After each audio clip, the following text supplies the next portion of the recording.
This meeting is called to order. Welcome to the special meeting of the Board of Directors of the Vallecitos Water District for Tuesday, May 10th, 2022 at 5 p.m. at the district office. First on our agenda is Pledge of Allegiance. Could I ask Tyson to please lead us?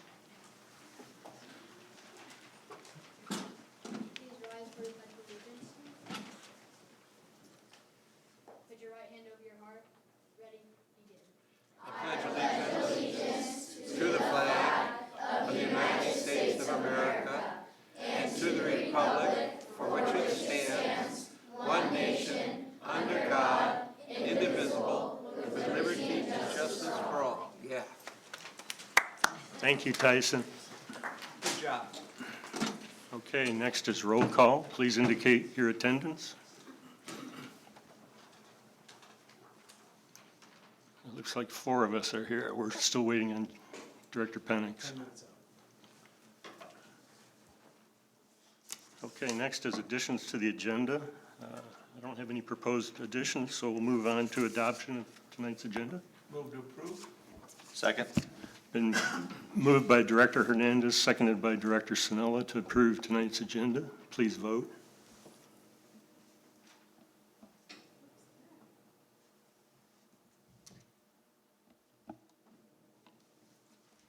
And it carries unanimously. Okay, next is public comment. Persons wishing to address a matter not on the agenda may be heard at this time. However, no action will be taken until the matter is placed on a future agenda in accordance with board policy. Is there anybody that wants to speak on an item not on the agenda? Okay, seeing none, I think we'll get right to presentation. All right, I'll take that. President Elitharp, good evening, board and members of the LCM community. Thank you all for coming out tonight. So we have a really exciting presentation today, as you can tell by the number of people and the age of the people. I think the average age of people that attend our board meetings was just cut in half. I think that's what happened. Thank you. And I want to invite Tyson back every week to lead our pledge. That was awesome. So thank you, Tyson. That was cool. So the district has been working with a consultant. His name is Bill Dean. I think Bill's standing right behind me with the camera there. And he works with Poseidon Education, and he's been helping us develop an educational program to teach 5th grade students how to be water leaders. So that's the theme here. So our policy committee has been greatly involved in this. We've kept them apprised, and they've given us good guidance, and that's Director Boyd Hodgson and Director Pennick, who's on his way, but he should be here any moment now. And I'd like to thank them, so it's really helpful to get the support from the committees on things like this. So Mr. Dean actually developed the program, and our job was to help him find a place to run the pilot program. So that's what the district's role was here. And we're looking for a 5th grade class. And the reason it's 5th grade is because that's part of the curriculum. The water cycle and all things water is in the 5th grade curriculum.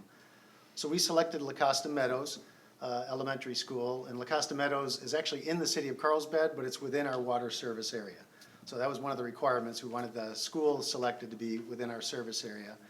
And even more important than the school was the teacher. So the teacher is Jean Perom. Jean, if you can wave your hand. Similarity in the last name. Jean is my wife, as you all know.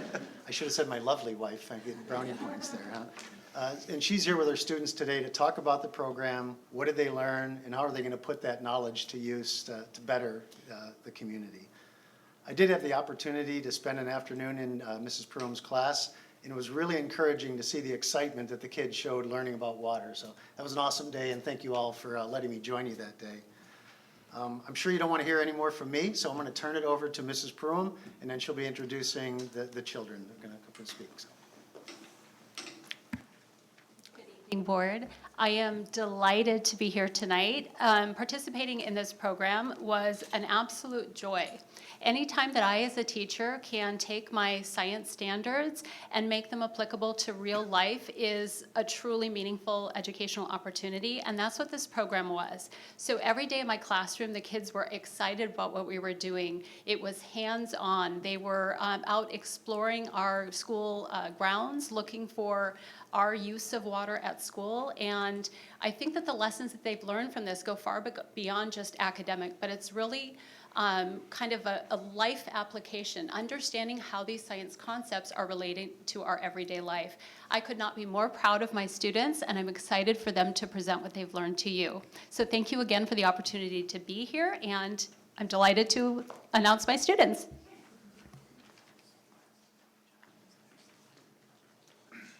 Good evening.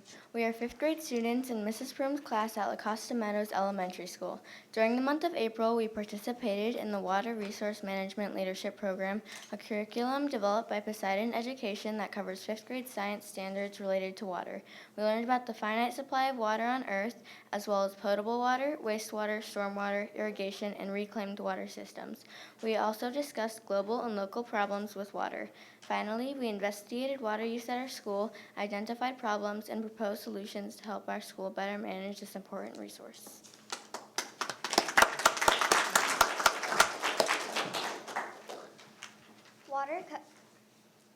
Water covers more than 71% of Earth's surface. Humans, plants, and animals all need it for survival. Ocean water makes up 97% of the water on Earth, but we cannot drink it unless we remove the salt. 2% of the water on Earth is trapped in ice at the poles or in glaciers, which means we cannot drink it. Groundwater makes up 0.9% of the water on Earth. We are only able to use a small portion of it through wells. Surface water makes up only 0.1% of the water on Earth and represents the fresh water we are able to easily access for humans, plants, and animals. This shows us that potable water is very scarce because most of the water on Earth is not available for us to drink, which means we need to be very careful about how we use and manage freshwater resources.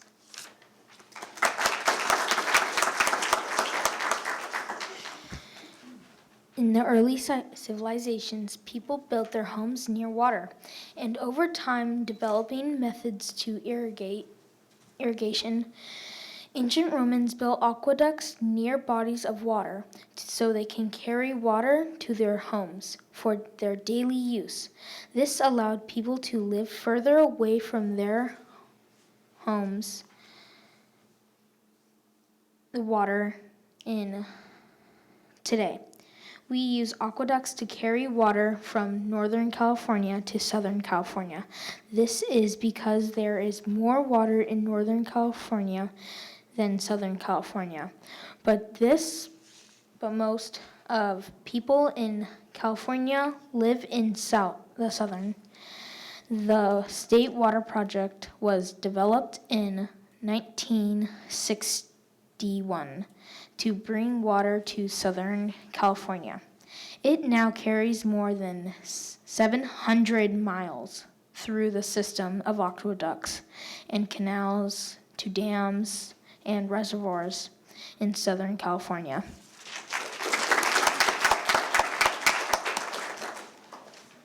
We learned about the various water agencies that work together to get water from its sources to our homes and businesses. First, wholesale water suppliers transport water from the source to retail water agencies.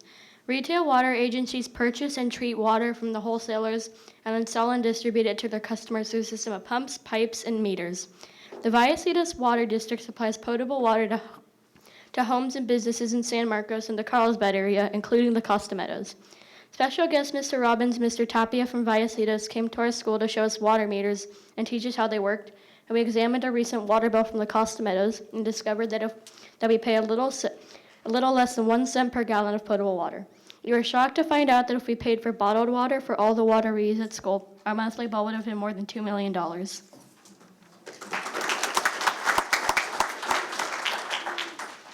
After learning that we only pay a penny per gallon of potable water, we wondered how the taste of that water compared to bottled water. So we did a blind taste test in our classroom. We had 4 different types of water, including tap water, water from the student bottle filler on campus, bottled water, and the water from the filtered water cooler in the teacher's lounge. Special guests came in to taste the different types. They each rated the water from 1 to 4, 1 being the best and 4 being the worst. The students in our class did the same taste test. The students rated the bottle filler the best, followed by tap, and third was the teacher's lounge, and last was bottled water. The VIP guests rated the bottle filler and the water from the teacher's lounge as a tie for number 1, tap as number 3, and bottled water came in last. Although individual preferences varied, we discovered that the bottled water was the least favorite overall and concluded it is not worth spending $8.26 per gallon for it when we can get clean, good-tasting water from the tap.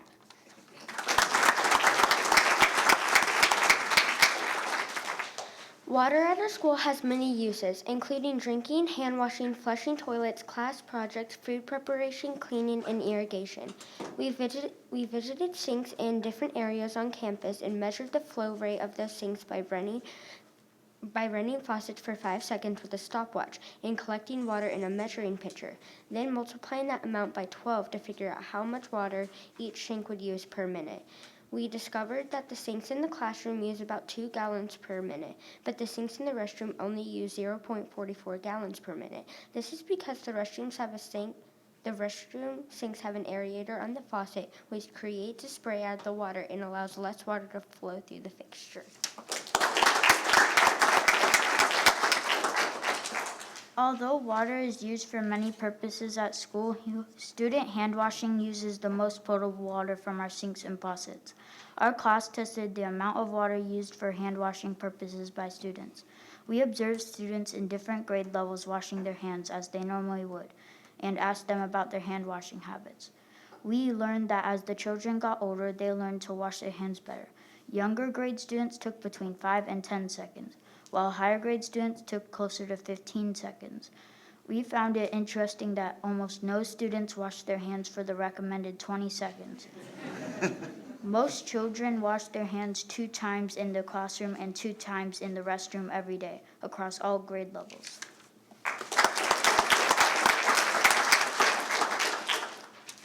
After our observations, we analyzed our hand washing data and found that about 50% of the total water coming from the 1-inch meter at our school is used for hand washing. We know that because we calculated the average time students at all grade levels spent washing their hands. Afterwards, we figured out how much water was used for everyone's hand washing based on the flow rate for each type of faucet. In the end, we found out that we pay approximately $141.34 on student hand washing each month. We also realized that the classroom sinks give out more gallons of water than the bathroom sinks. We proposed to add aerators to our classroom faucets to reduce the flow, so we use less potable water while we wash our hands.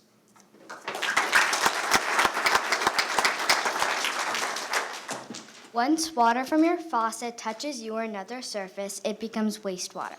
After the water goes down the drain, it goes into big sewer pipes. Then the wastewater district filters waste out of the water, cleans it, and 99% of it can be used as reclaimed water. But 1% of that wastewater remains as sludge, which sometimes can become fertilizer. We learned that flushable wipes, dental floss, and fog, or fats, oils, and greases, can cause major clogs in the wastewater system.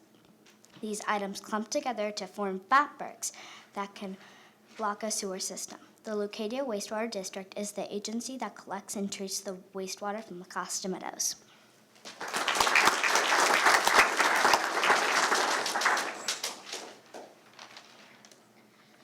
We were surprised to learn that 99% of wastewater can be cleaned, treated, and reused.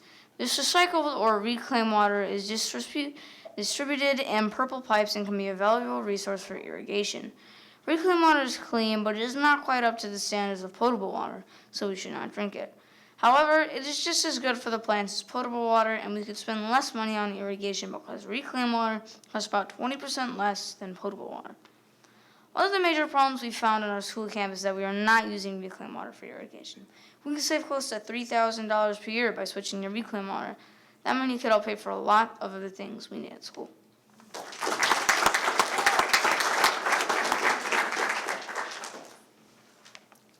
During this program, we got to go around campus and look for irrigation systems. Mr. Alvaro from the San Marcos Unified School District's Facilities Department showed us lots of type of irrigation on campus, like sprinklers, drip irrigation, and bubblers, and we saw how they were controlled. There are some problems with our irrigation, specifically on the lower field. For example, there is grass growing over the sprinklers on the lower field, so the water can't be sprayed evenly, causing the grass to be patchy. Another problem is in front of the school. There are leaks in the drip irrigation from rodents. A solution to that is having something like chicken wire surrounding our irrigation. Finally, using potable water for irrigation feels wasteful, especially since lower field is not being irrigated effectively. We share our lower field with the city of Carlsbad, and Carlsbad is responsible for the irrigation system in the field. We would like to ask them to inspect the system for broken and buried sprinklers, in addition to changing the water in the irrigation to use reclaimed water.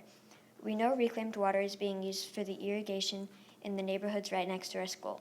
It would be nice if our school was able to reduce our costs and better manage our water by using reclaimed water instead of potable water for our grass.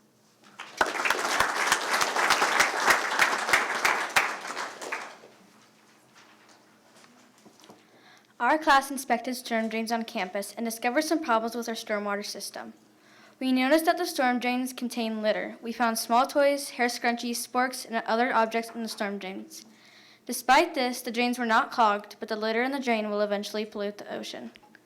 Also, the stormwater collecting on the building roofs flows down drain pipes and eventually gets dumped onto the ground, discoloring the concrete. Something we could do to prevent this is to get rain barrels and place them under the pipes so we can collect the rain. We could use this water to irrigate our plants. We would like to ask the Vallecitos Water District to provide our school with a rain barrel to help address this problem. We thought it would be perfect to have a rain barrel with a spigot located at the drain pipe next to our science garden. That way, the students could fill up watering cans or use hoses to irrigate the plants and flowers when their classes visit the garden.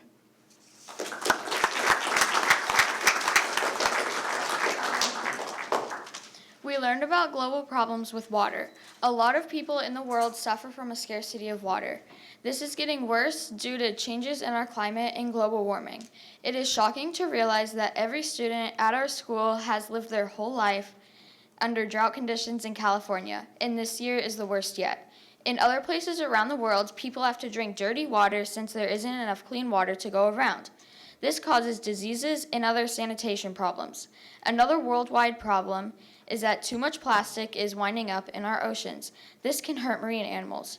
In addition, plastics take nearly 450 years to degrade, so they are causing huge garbage patches and leaching chemicals in our oceans. After examining the various water systems at our school, we identified 5 main problems. 1, trash and litter on campus getting into the storm drains. 2, storm drains are not located near the drain pipes from the roofs, so water is collecting on the pavement. 3, we are irrigating with potable water instead of reclaimed water. 4, there are non-functioning sprinklers and patchy grass on the lower field. 5, some students are using single-use plastic bottles instead of refillable water bottles.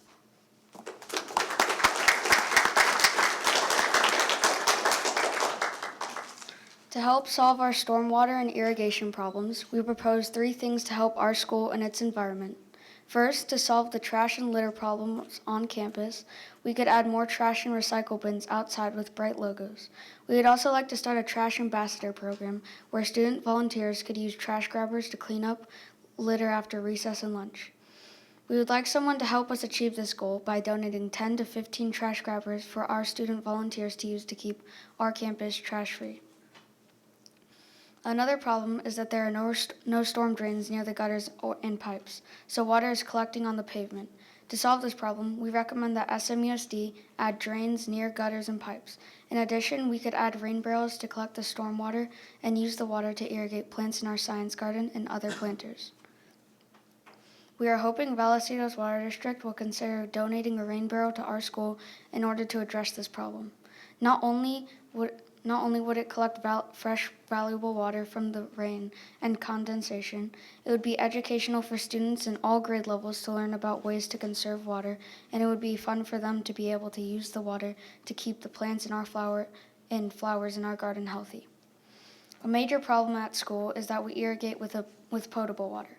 We would like to irrigate our lower field with reclaimed water to help save our precious potable water. We would like to ask the City of Carlsbad to consider replacing the irrigation pipes on our lower field with a purple reclaimed water system. In addition, we would like Carlsbad to examine the sprinklers, unearth and adjust buried and non-functioning sprinklers to more effectively irrigate the grass on the lower field so it's not so dead and patchy.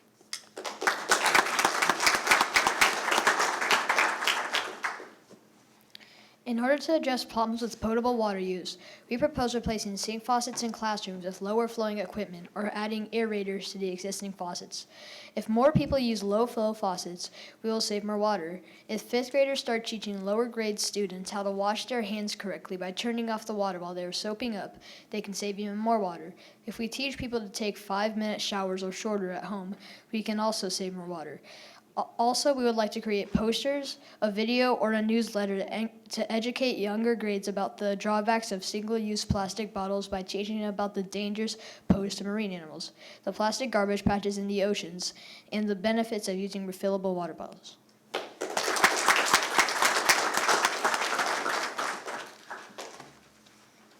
At the end of this program, we've developed a water resource management plan for our school.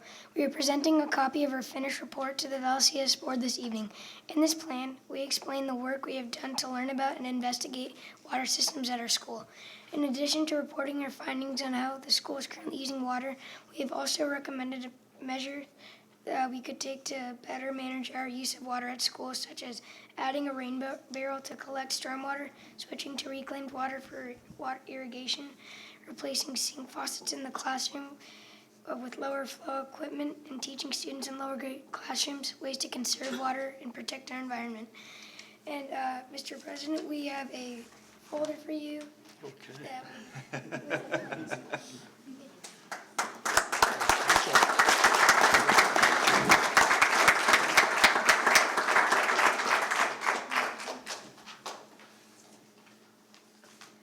We would like to sincerely thank the Vallecitos Water District Board for giving us the opportunity to present our findings to you tonight. In addition to sponsoring the Water Management Leadership Program curriculum for Poseidon Education, it has been an amazing experience for us, and we are grateful to have been a part of it. We would like to give a special thanks to all of the guests that helped us do this program, including the parent volunteers who came in to assist with experiments and inspections. Thank you to Mr. Dean and Poseidon Education for creating this program for our class to participate in. Thank you to Mr. Tapia and Mr. Robbins for showing us all the pipes and water meters that the Vallecitos uses to deliver our water to our school. And thank you to Mr. Alvaro from SMUSD for showing us how our irrigation system works. Thank you again for the opportunity to speak to you tonight. At this time, we would like to open the discussion up for questions or comments. I've got a comment right off the bat. I've been in the California water industry for 36 years, and I learned a heck of a lot tonight.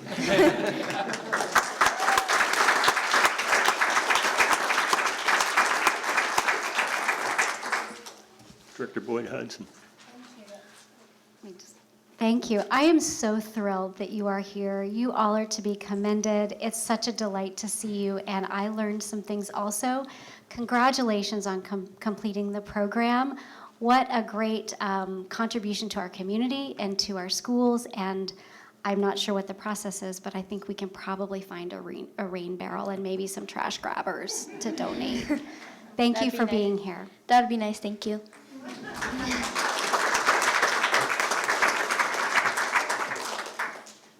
Well, my microphone, oh, there we go. Excellent presentation, young folks.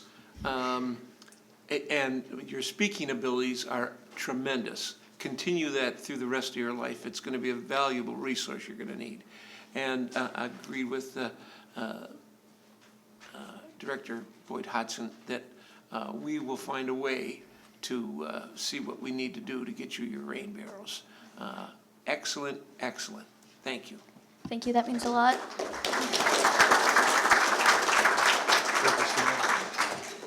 Yeah, phenomenal job across the board. I think there was some math lessons there too, not just science, but beyond impressive. I know we all know how difficult it is to stand behind a microphone and a podium and speak to a group, and you all did a phenomenal job. Congratulations. Great work. I think these will be lessons that you can carry forth and hopefully share with your fellow students at the school that are real life opportunities that some of the challenges that we face here in Southern California with regards to water and pollution and conservation, and I think you can really take this moving forward and hopefully share it with your fellow students. So thank you and great job. Thank you. Well, I too am impressed, and I'm sorry I'm late. I was worried about the future, but not anymore. Wow. I mean, parents, grandparents, teachers, thank you for raising amazing children. I mean, I was just here, hopefully I got most of it, but wonderful presentations. The data all the information that you've learned.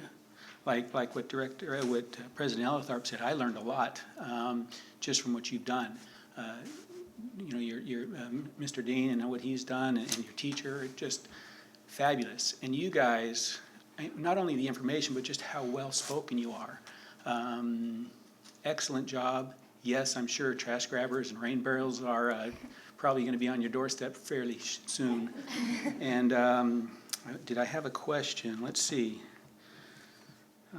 I did. Sometimes, you know, when you bring up some information, it gives you more questions than answers. It's just take this information and now, like you said, teach your younger classmates and things like that, and now make a difference with the information you've been given.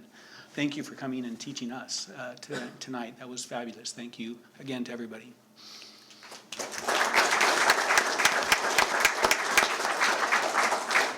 Yeah, and President Elitharp and Board, if I may, just a few extra thanks. Maybe I can ask all Mrs. Prum and all of her students to give Mr. Dean a big thank you for developing the program.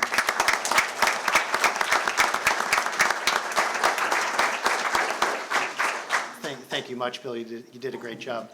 So several of the students already mentioned it, but we had 2 of our staff members help out. It was Chris Robbins and Chris Tapia, great ambassadors. They represent our district very well, and I think they were very helpful here. I want to thank my wife, an awesome job. And mostly I want to thank the kids. I mean, this is awesome day. So thanks to the kids and their parents and grandparents for coming out and showing support. So thank you all.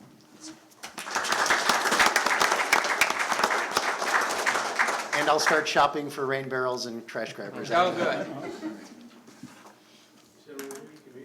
Yeah, we're going to have a group photo if you can all join us down here. And students, let's do a students and board first, and then we can get the parents and grandparents in the next photo. They should just sit up here from now on.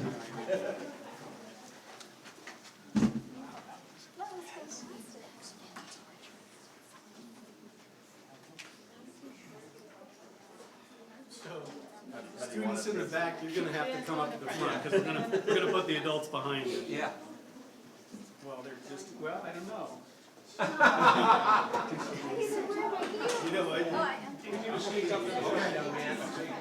Okay, so let's see. Adults will slide a little to the right. That's good.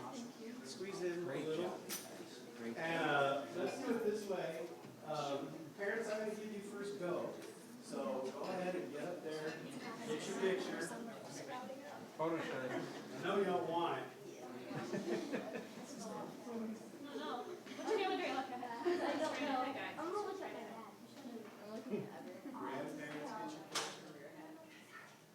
can see all the faces.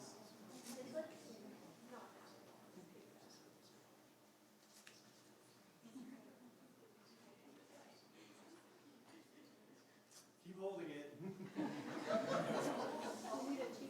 And everybody get one, Bill? You get a shot? All right. Hold on. I'm not as tall as Bill.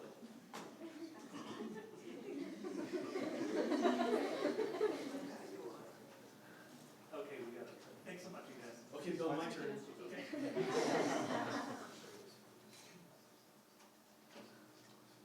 I always have a backup plan.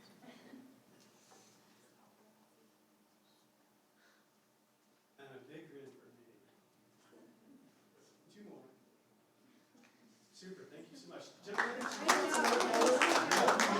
Parents, if you want to come up there? Yeah, parents, you want to get up there? I'll take the picture shot. Brother and sister. Oh, that'd be great.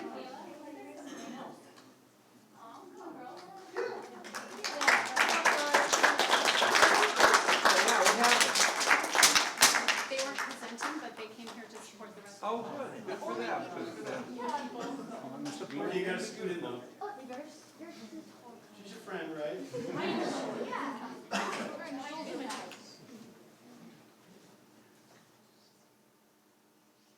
Got it. Okay.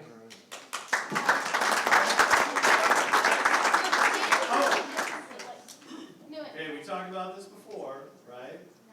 Students, before you go, go get the bags.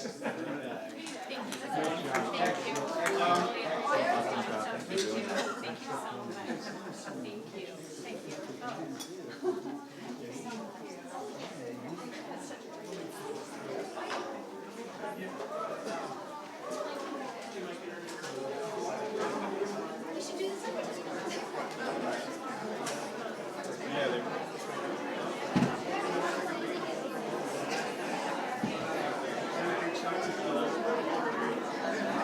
Hey, Scott, how are you? Yeah, no kidding. A whole lot. You're just 6 hours. Hi, I'm Tiffany. That was excellent.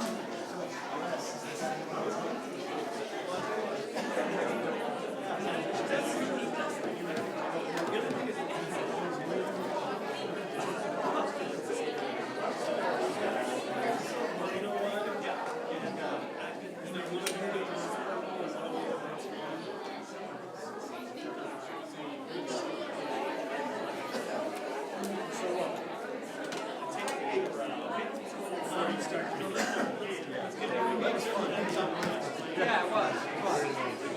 What great public speaking skills. Yeah. 10-year-old kid.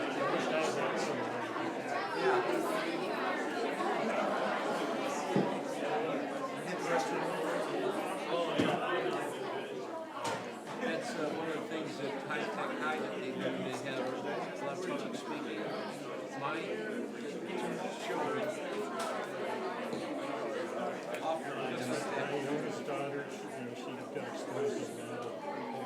Yeah. Yep, yep. She's absolutely fearless. Oh, yeah, same with James. Excellent, excellent. I'm a Toastmaster guy for 5 years, president of the whole 10 yards, and I think that's one of the top 5 things. Well, that was wonderful. I mentioned that I have a fifth grader that will be next week.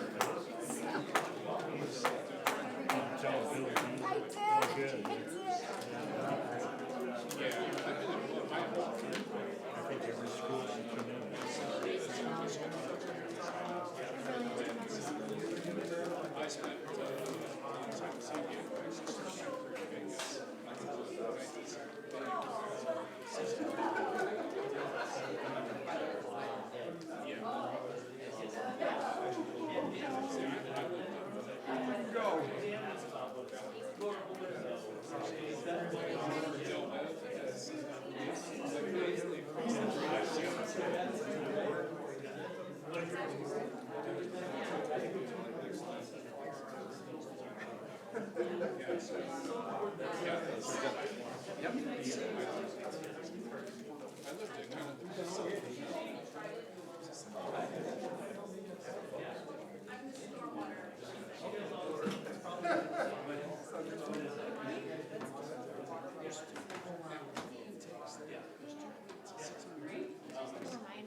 A tumbleweed should roll Look, we're here.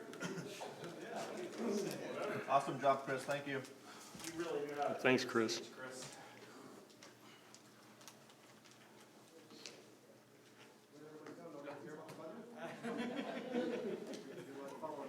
I wanted to follow that.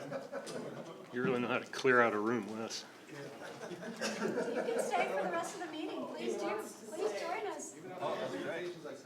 Hot dog. Future water border.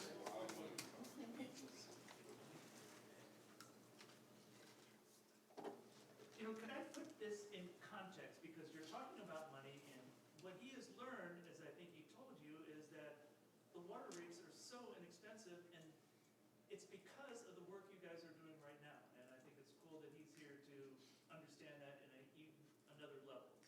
Absolutely. Thank you all. Yeah, it all sort of is connected together. You can spread that word around. Yeah. Did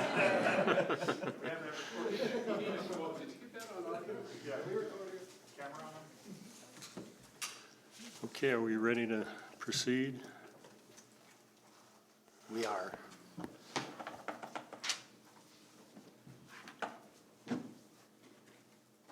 threw a curveball at Jonathan, it's our fault. Okay.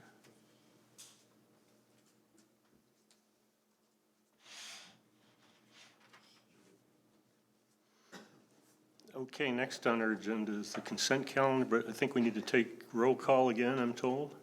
So let's do that first. Is that my fault? Sorry. Yeah. So now we're all here. Okay, next is consent calendar. All matters listed under the consent calendar are expected to be routine and non-controversial, to be acted upon by the board by one motion. There will be no separate discussion of these items unless a board member or a member of the public requests that a particular item be removed from the consent calendar, in which case will be considered separately under action items. Move to approve tonight's consent calendar. Second. It's been moved by Director Sinella, seconded by Director Boyd Hodgson to approve tonight's consent calendar. Please vote. And it passes unanimously. Okay, that brings us to our action items. And the first being 2.1, adoption of resolution of the Board of Directors of the Vallecitos Water District approving Encina Wastewater Authority's fiscal year 2023 operating and capital improvement budget. I'll take that, President Elletharp. Thank you, members of the board. So as the board knows, Vallecitos is one of 6 member agencies of the Encina Wastewater Authority, and they provide regional wastewater treatment and disposal for those member agencies. EWA's governing documents require that each member agency approve the EWA budget before it's official, and that's what's in front of the board tonight. So joining us tonight is Scott McClelland. He's the general manager for the Encina Wastewater Authority, and he's going to walk you through the EWA budget. And as Scott comes forward, I just want the board to know that the numbers you're going to hear today for the EWA budget are incorporated into our budget, which is the next item that you'll hear. Not the entire amount, but Vallecitos' share. So if there was to be any change to the Encina budget, it would also reflect and be changed in ours. So if you have any questions about the EWA budget, you'll talk to Scott, and if you have any questions about how it relates to the Vallecitos budget, we'll handle those. So with that, Scott, thank you for coming tonight, and take it away. Thank you, Glenn. I have to say I'm probably more nervous than the 5th graders were up here. But they did a fantastic job. So we are here to talk about the Encina budget. Am I driving or, because I don't see it on the. There we go. Okay, slight lag on that. Okay. Just to provide a little bit of opening comment on our budget, and I apologize, some of you have already heard this once, but that's okay. We'll make sure we get it right again here. The Encina budget this year was generated by staff with a lot of help and participation from the member agency managers, of which Glenn participated, as did Wes as well. We certainly appreciate their input, and it provides us a great feedback and sounding board to ensure that we are representing and providing our member agencies and their constituents with the best value that we can possibly provide. And so, again, I thank them for their help, and I recognize their input on that as well as staff's input. So as we go through the budget process every year, we have a fairly defined schedule. So we look in March, or February and March, we begin meetings with our member agencies. Now, Vallecitos doesn't have remote facilities, but Vista and Carlsbad do. So we begin meeting with them in early February. We then bring information back to the member agency managers, and we did this year in several steps where we looked at a budget preview, very high level in early March, and then we looked at the budget workshop, and this was getting further and further into the weeds and more information on March 23rd there. In April, the governing board of Encina considers the budget recommendation. So it first goes to our Policy and Finance Committee meeting. They talk about the operating budget and the personnel budget. Then it goes to the Capital Improvements Committee, and they talk about the capital budget. So again, and in April 27th, we bring it all together and we present it to the board, which happened a couple of weeks ago. And at that point in time, the Board of Encina has recommended that the member agencies adopt the budget. And that's what we're here today to hear about, is the adoption of Encina's Wastewater Authority's budget. In July, staff will again bring back all of the records the decisions from the member agencies to the full board again. It'll go to the Policy and Finance Committee again, and then ultimately the Board of Directors, where we have the board approve the appropriations resolution. This resolution puts in place the controls for how we spend the money, the authorities of the general manager, and the requirements there too. So I want to provide you with a budget summary. Now, when we look at this budget summary, I want you to keep in context what we've just been through. The COVID pandemic is, we hope, winding down. We have also seen significant inflation, in excess of 7%. We've had a lot of challenges when it comes to actual procurement of parts and equipment, cost impacts associated with that, where we put in an order for a piece of equipment and we get a notification 3 months later, hey, your price went up, and by the way, it's going to be late getting there. So these have all provided quite a bit of challenges for Encina. But when you look at that operating program budget, you're looking at a 3.8% budget. This is a very good number from our perspective. We are adding 2.25 FTEs to our roles. And that is very important for us because we want to begin utilizing staff in the manner that is most effective to utilize them. We'll be looking at hiring some administrative assistants. We'll be looking at hiring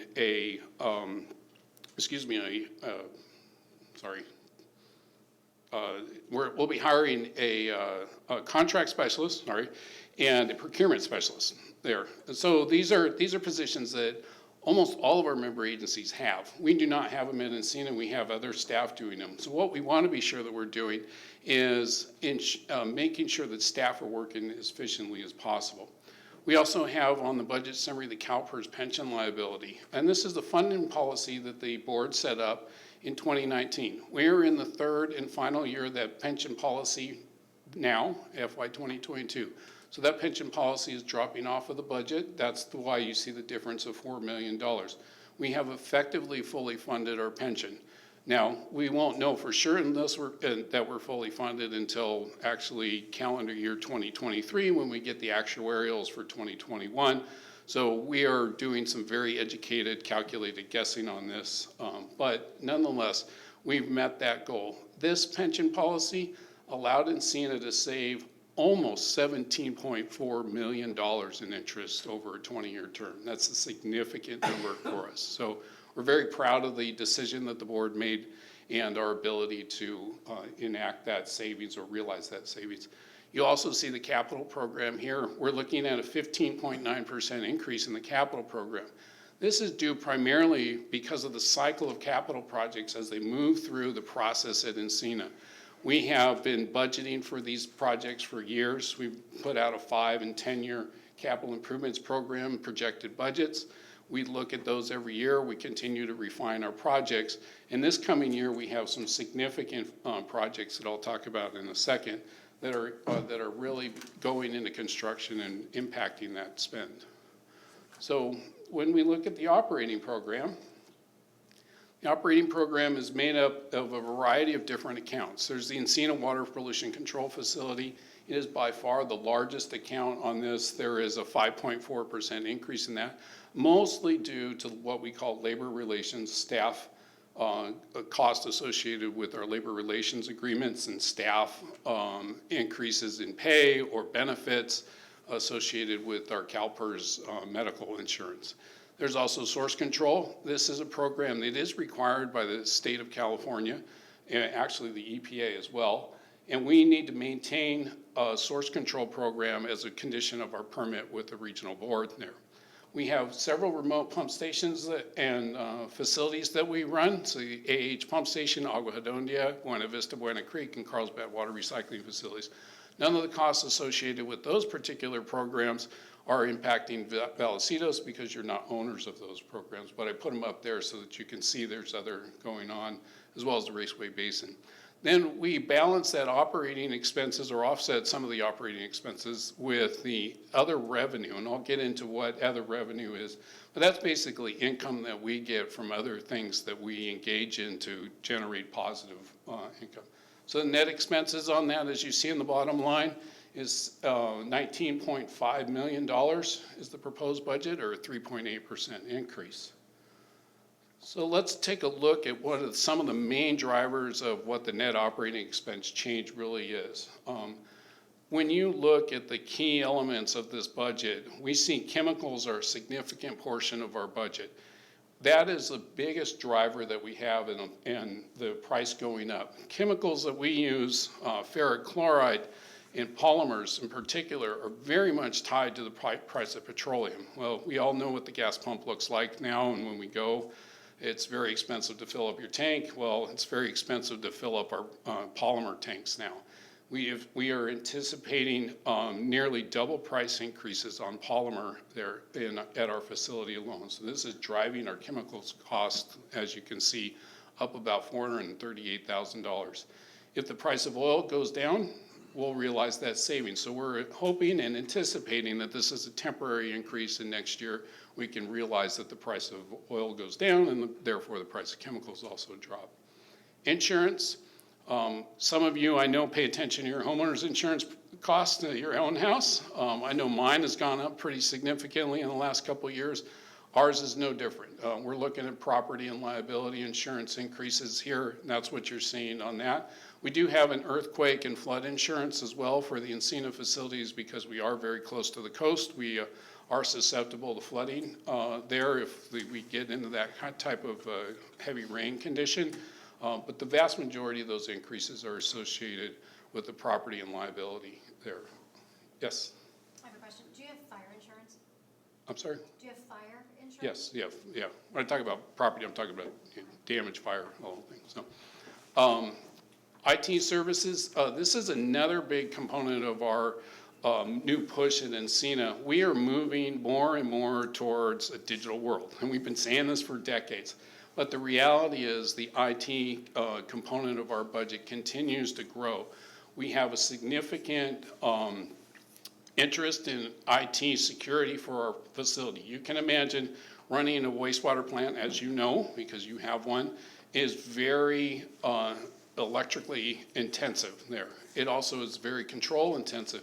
And if we were to be hacked by some particular hacker out there that wanted to do some damage and we lost control of our process, that could be a significant problem for us, and we need to make sure that that's not the case. And so we're putting more and more emphasis and effort into shoring up our IT infrastructure through this. And this is actually a managed services contract that we're contracting with, so we are offsetting the need for additional staffing by using the managed services type of contract to provide those type of services with these funds there. The safety program, recently Encina was audited by OSHA. They found some deficiencies, as OSHA always does, and so we need to address those. And so one of the large items that they wanted us to address was what we call the lockout tagout program. This is how we de-energize and make work areas safe for repairs and maintenance to be conducted. And the OSHA said, you need to update your lockout tagout plan. So the vast majority of this cost is associated with updating the lockout tagout program. And you can imagine with over 8,000 pieces of equipment in that plant, it's a pretty significant effort to update that document there. On the other side, we've got some great savings. So we see energy here.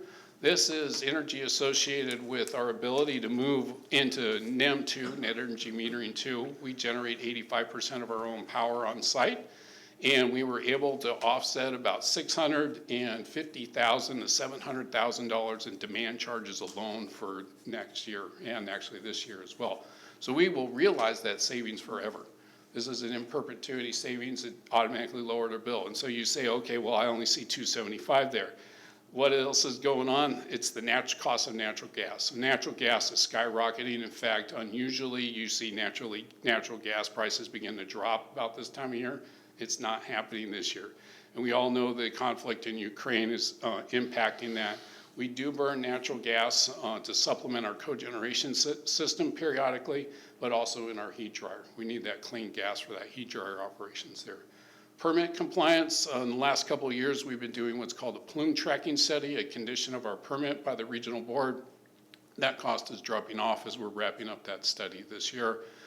South parcel revenue, which is SP revenue there, we're seeing higher rents coming in, more utilization of that south parcel. So again, we recognize some more income on that. The net on that is $706,000, which represents that change in our operating budget. So since we have a budget, we have a revenue. So we have to collect revenue from the member agencies, and we've highlighted here Vallecitos Water District. If you will notice, they're the only one that is a negative there. I apologize for that. Next year, I'll try and do better and make it more positive, Glenn. So I hate to be negative, but that's the way it is. Sometimes it's a good thing. Yeah. So you are going down as an agency, and that's a good thing for you. You're down 1.1% on this. And part of the reason is because we are realizing here from Vallecitos that your flow, your BOD, and suspended solids, these are the metrics by which we bill you for your usage of the Encina system, is dropping as well. Now, we tried to figure out exactly why this was happening. And the best thing that we could come up with is, you probably remember Diamond and the Diamond lawsuits out there. The way we bill for member agencies for flow, BOD, and SS, or suspended solids, is it's a 3-year rolling average. This kind of smooths the curves out so you don't see a high spike one year and then super low the next year on it. But this is the first year where we don't see any influence of the Diamond activities on that 3-year rolling average. So we suspect that's probably what's going on here. I will say this, that all of the flow and BOD and suspended solids from all of our member agencies is generally trending down, and we think this is probably due to COVID as well. So there's probably a mixture of both included in that. So again, sorry, you're going down in price. So I get a lot of questions about what other revenue looks like. So I figured I'd just beat the punch there and let you know. So you see FY22 budget, which is this year's budget, FY23 proposed budget in there.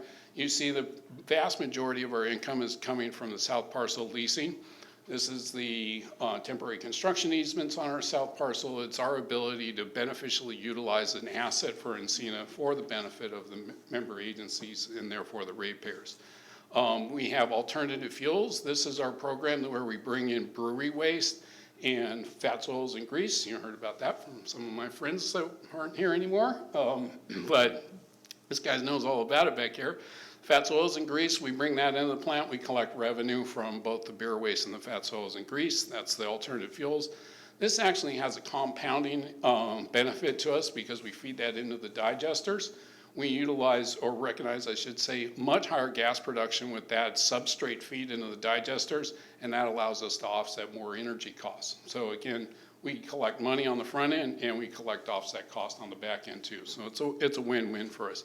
And then laboratory services, Vallecitos brought us a lot of samples last year, so did many other water districts. We appreciate that, and we look forward to continuing to do your sampling there, Glenn. So, yes? Do you test the water for COVID-19 or other viral loads? So we do, I couldn't tell you which samples or analysis we do in our lab, but we we act as a commercial lab for most of the North San Diego region. So we get samples in from pretty much everybody, including wastewater plants, and we do whatever they want us to test there. So I don't know, maybe one of you guys know exactly what samples are being tested there, but I know we pretty much do it all if it needs to be done, if we're asked to do it. So. Okay, thank you. Sure. Okay, so that's other revenue. Let's move on to our capital program really quickly here. Oops, excuse me, a little too fast there. So the capital program is made up of actually 4 different budget line items. There's capital improvements, planned asset replacement, there's capital acquisitions, and remote facilities. The big money here is in the capital improvements. This is our capital improvement program to deal with and address the rehabilitation of the Encina Water Pollution Control Facility. The planned asset replacement, really quickly, is just, I've got an asset, it needs to be replaced. I'm going to plan for that cost for next year. We're going to replace that asset. These are things like big fans, 150 horsepower fans that are about 24 inches in diameter. There are things like major pumps that we have, like our outfall pumps or our stormwater pumps or some of our other high pressure pumps out there. So those are part of it. We're also purchasing a vehicle this year. This is a heavy duty, like an F-250 or 350 truck. Unfortunately, they're not available in an electric vehicle style just yet, but we use those trucks to pick up and move motors around the plant and from our remote station down to our Encina Water Pollution Control Facility for repair or vendors to come pick them up. We have the remote facilities, and this again is costs associated with operation of those remote facilities. Vallecitos doesn't have any of those on there. We do allocate some of our salary and benefits to the capital program. About half of our total budget of a little over $46 million is capital program. So some labor does go to capital program. I work on capital programs. We have a complete capital program team that does it, our CIP team there. We have input from operations and maintenance staff, as well as even lab and source control are providing input on the capital program. So we do allocate some of that cost. Yes? Yes, Scott, I have a question. The dollar amount shown for capital improvements, is that what you intend to spend, or is that the total project? Well, that is actually a great question because it's a little bit of both. Okay. We will actually spend more money than this next year. And the reason we spend more money than this is because we have a little bit of carryover from the previous year. Projects that were delayed, like we had, unfortunately, an incident where a bunch of HVAC equipment got damaged recently in our plant. And that equipment is now back up in Canada. The contractors effectively had to stop the job, and so now we've got to carry that money over on there.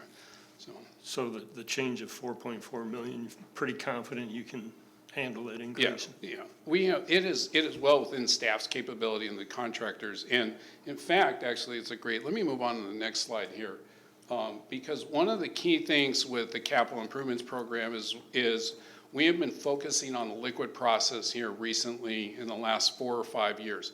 We are wrapping that effort up with rehabilitation on the liquid process. The primary focus in the next 4 to 5 years is going to be the solids process. And you see in this chart here, the significant dollar figures associated with what we call our digester rehabilitation effort, where we're taking 2 of our 3 big 2 million gallon digesters and cleaning them, rehabilitating them, replacing the electrical components, putting them on the new control system. So this is the 1 year of a multi-year project, and that solids process, or that digester rehabilitation project is a $20 million project there. So this represents 1 year of that. We do not try and budget in the future. We try to budget on a cash flow basis for what we need next year. Gotcha. On that. I do put this slide up there for another purpose, and that is the picture you see on the right. You can see the myriad of projects that we're actually involved in just from the capital perspective. There's a tremendous amount of work that's being done at the Encina facility, and there's numerous projects that are implemented to execute on that work. Some of the key points of this are we have in 4 key projects there represents 70% of our FY23 capital budget.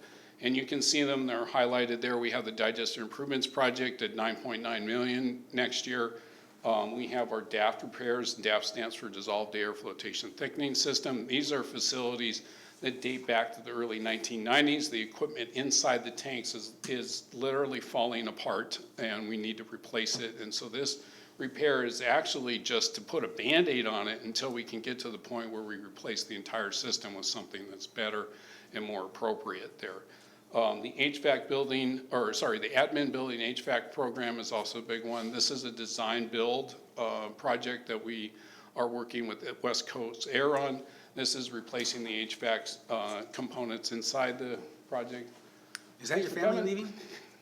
Is that your family? This We is, want to go too. yeah. Is that your, Almost done, Jim, sorry. is that your family? So that HVAC project is, I thought that was your wife. Okay, sorry. that HVAC project is to replace some of the worn components in that building. The building's been there since 2008. It's immediately across the street from the ocean. We have a lot of deterioration in that system there. And then finally, our secondary clarifiers, which kind of wraps up our liquid train, and we're at the very tail end of that project, and we're replacing the clarifier mechanisms and doing some rehabilitation work on that, in that area of the plant. So the summary of capital allocation associated with Vallecitos, you see an increase of $982,000 for that. Again, we project the cost for these out 5 and 10 years out. We make every effort to stay within our cost projections there. And this year, we're actually lower by $3 million than what we thought we would spend in FY23 last year. So we're doing everything we can to continue to control cost and realize savings where possible. And with that, I'm happy to take any other questions. All right, any questions? Yes. Dr. Hernandez. Interestingly enough, it just came from the Aqua Conference, and one of the things they were discussing is PFAS in our sludge. Is that going to affect us at Encino? It most likely will. The question really is how much and at what degree. We've done some sampling for PFAS in our sludge, particularly our Class A biosolid, and ironically, we got no detection on that. Which is interesting if you consider the PFAS is destroyed at about 1600 degrees Fahrenheit, and we're running at about 250, 300 degrees Fahrenheit. So we're kind of scratching our head how is this possible, but we'll take the result since it's good anyway. We anticipate that the EPA and the regional board, because of the EPA, will levy some sort of regulations. Most likely, the way the process usually works is there's some sort of sampling or assessment period that is required, and our new permit will be due up in 2023. So I expect it to show up in the new permit for that sampling program. And then the following permit, which will be 5 years later, would then have some sort of requirements to implement some sort of technology or system to manage the PFAS in our plant. So I suspect we're talking, 5, 8, maybe even 10 years out before we start seeing something we absolutely have to do. Yeah, I have a couple of more questions. The other one is, now we're hearing about the shortage of fertilizer. Is that going to benefit us on the Class A? Or is... Well, Jim, I think you know more than most of us know about the fertilizer and our Class A biosolids there. I wish I could say I could sell it for a higher price. I wish I could say I could sell it, period. But ironically, we are seeing an increase in demand for the pure green product. We actually got an order from a particular vendor that wanted 1,500 tons in the next 4 months for it. And what this particular entity is doing is they're actually taking our fertilizer, crushing it, and adding it as an amendment to other fertilizers. Now, keep in mind that the Class A pure green product is not a complete fertilizer. It doesn't have what commercial growers want, but it's a fantastic amendment out there. So, while I was at the Aqua Conference, I ran into a gentleman, Scott's Fertilizer, and they're from East Sacramento. They're taking their product, so you might want to talk to Scott's and see if they're interested. We've actually talked to Scott's within the last 6 months. Oh, really? Well, yes. Great. Diesel fuel shortage, have you heard anything about that? Yeah, but it's a good thing we don't have any diesel. Oh, good. All right. And then the last one with regard to insurance, are you a member of JPIA? Oh, yeah. Oh, yeah. Okay, great. All right, then you're covered. We have a different JPIA than you guys do, but it's the same thing. Okay. Yeah. Thank you. Director Sanella. Hey, Scott, thanks for the presentation. And as you know, being on the Finance Committee and the board, this is the third time I've heard a variation of it. But I did have a question because last year the board moved us to the community choice energy options. and versus San Diego Gas and Electric. Have we received any data yet? I know it's pretty early, but have we received any data of the potential savings that were discussed when we made that decision? And if so, are those savings reflected in this upcoming budget? So the cost for electricity is reflected in the budget that you're seeing, and we always assume about a 5% rate increase year over year. That's kind of our standard. We've been doing this for many years, and that's about what we end up with on that. Now, to your first question about the savings, we have been working with what's the entity called, Green Pure Energy or some, I don't know, whatever that energy consortium is that's selling us power now. We've been working with them, and we get a quarterly update from them. I'd have to go back and look at that and see where we are on that, but that's something I can chat with you offline if you want on that. So. Thank you. Sure. Yeah, I have some questions. So, great presentation. Almost did as good as the fifth graders. That was great. Almost. I have actually a lot of questions, so I apologize ahead of time. And I'm taking more of a 10,000-foot view, being fairly new. And some questions were already answered, but so JPIA, you mentioned, so general liability, property I know is going up like crazy. Yes. Your GL should stay about the same. Well, what we're seeing is our property and liability rates have gone up about 35% in 1 year. And we don't have the JPIA like you guys do. We have something called CSRMA, but it's almost the exact same system there. It is a different entity. But it's not through JPIA, it's through. No, it's not separate, JPIA, yeah. So you guys see a different rate than we do. That's what I was wondering. I don't know how you shot that, because I know we had a meeting with JPIA and they said GL, the rates are staying, but properties are going up about 30%, so that's probably where it's at. That seemed like a big cost factor. And then chemicals, I mean, you mentioned how much those are going up. Is there any other options? I mean, are you looking at other options? Or is that, I mean, the petroleum and things like that affecting that? They're all tied to petroleum there, and we make our best educated guess on where those costs are. We actually go out and get bids at this time of the year, or actually in preparation for the budget, to find out where we're at. And those are the numbers we're getting in, and I looked at it and said, nah, we're not paying that. So we've done our homework on it to try and get it to as low as we can. Gotcha. And I know cybersecurity, you mentioned that and the importance of that. JPIA is looking into a program, so hopefully that might come up. And I'm not sure about EWA itself. Do you guys maintain pipes, or is it mainly just the facility? Well, we maintain a lot of pipes inside our fence. You're with inside your fence? Yes, we are inside our fence, and ironically, it's just a reminder to General Manager Prum over there, you do own the pipe all the way up to our influent junction structure. So it's actually, you own some pipe inside our fence there.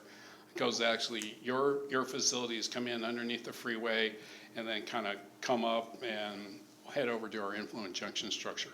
So you're welcome to come over for a tour, by the way, and take a look around, and I'll point out which manhole's yours. So, okay, and then therefore we maintain those pipes. Therefore you maintain them. And they actually did a shutdown, I believe, last year. Got inside and TV'd that line. We saw that presentation. Okay. So that, I mean, the facility is pretty much what you maintain, operate, all these costs are associated within the fence? Yes. Okay. And just, odd question, I know total number of employees, I don't even know, how many employees do you guys have? I'm sorry? Employees, number of employees? 72 right now. 73 when I get the budget passed by all my member agencies and I get that appropriations resolution in there. We're adding 2.25 FTEs. That quarter FTE is somebody that's already 75% time, part-time employee that we're bringing up to full-time. Gotcha. And sorry, two more again, this view, just to give you mentioned you generate energy. How do you generate your own energy? How's that done? So we take gas off of our digester. Well, let me back up even further than that. We take in beer waste, fats, oils, and grease, and sludge through the treatment process. That gets fed into the digester. The digester anaerobically digests that. Tell me when you don't want me to hear details on this, but that anaerobic digester, the byproducts of that are methane, carbon dioxide, water, and solids. And so that is how we generate gas for that. And then we use that gas on our cogeneration facility, which generates electricity for us. And you resell that? Yep, only to ourselves. Okay, to yourselves? Yeah. Okay, yeah. okay, okay. Yeah, you so don't- we basically generate and use it within plant. We are not a net positive energy exporter. Okay, that's, okay, Yeah. that's going on, okay. And last question, You promise. actually don't want to get to that point. You don't want to be an exporter. Exporter of energy. They pay you pennies on the. Well, and you have to hire a scheduler and everything else. Yeah. Gotcha. Gets pretty complicated. And sorry, I mean, I haven't talked much about EWES, so this is very interesting. So you mentioned you bill us based on BOD, right? I mean, how is that again? Can you just go, not deep, but again, how are we billed? Based on, you mentioned, So there's three components to your bill. There's biochemical oxygen demand, or BOD. There's the flow component and the suspended solids. And so we actually went through this. We did a revenue program analysis about 1.5 years ago. And Glenn and Wes actually participated in that as well. And we hired Corollo engineers to evaluate how we were distributing the revenue costs associated with each of our member agencies. Every quarter, there's a set of samplers that are set up at your pipe, and we do samples over a 48-hour period. We take those samples, do a whole bunch of tests on them, and come up with that BOD as suspended solids. And then we have flow measurements that are running 24/7, and those are automated, and our member agencies can review those at their will. They're all available online. very interesting. No, thank you, appreciate that. And I'm glad Diamond's not a part of it anymore either. Thank you. Sure. Yes? Director Boyd Hodgson. Thank you. What are you doing around microplastics? Microplastics are an interesting little issue that's coming up. I'm sure all of you saw that they found microplastics in the human blood. This is a big deal. In fact, I just gave a presentation to a group from the Center for Organizational Effectiveness about the impact of fruit labels on our treatment process and the contribution to microplastics there. And you all think of this, and I'm not going to give you the same speech I gave them, but I'll give you the extremely abbreviated version of it. You know what I'm talking about with a fruit label? People drop that down the sink all the time. They turn that garbage disposal on and it grinds it up for us. Great, right? No. It ends up at our wastewater treatment plant, and if you can come visit, I'll take you to the fruit label gallery on top of the secondary clarifiers there. It makes it through absolutely everything. It's amazing. And that is a huge contributor to plastics on that. So the answer to the solution, or answer to the problem, is get a campaign going, and we are doing this with CASA and a few other entities out there, SCAP, to try and get the governor to ban fruit labels.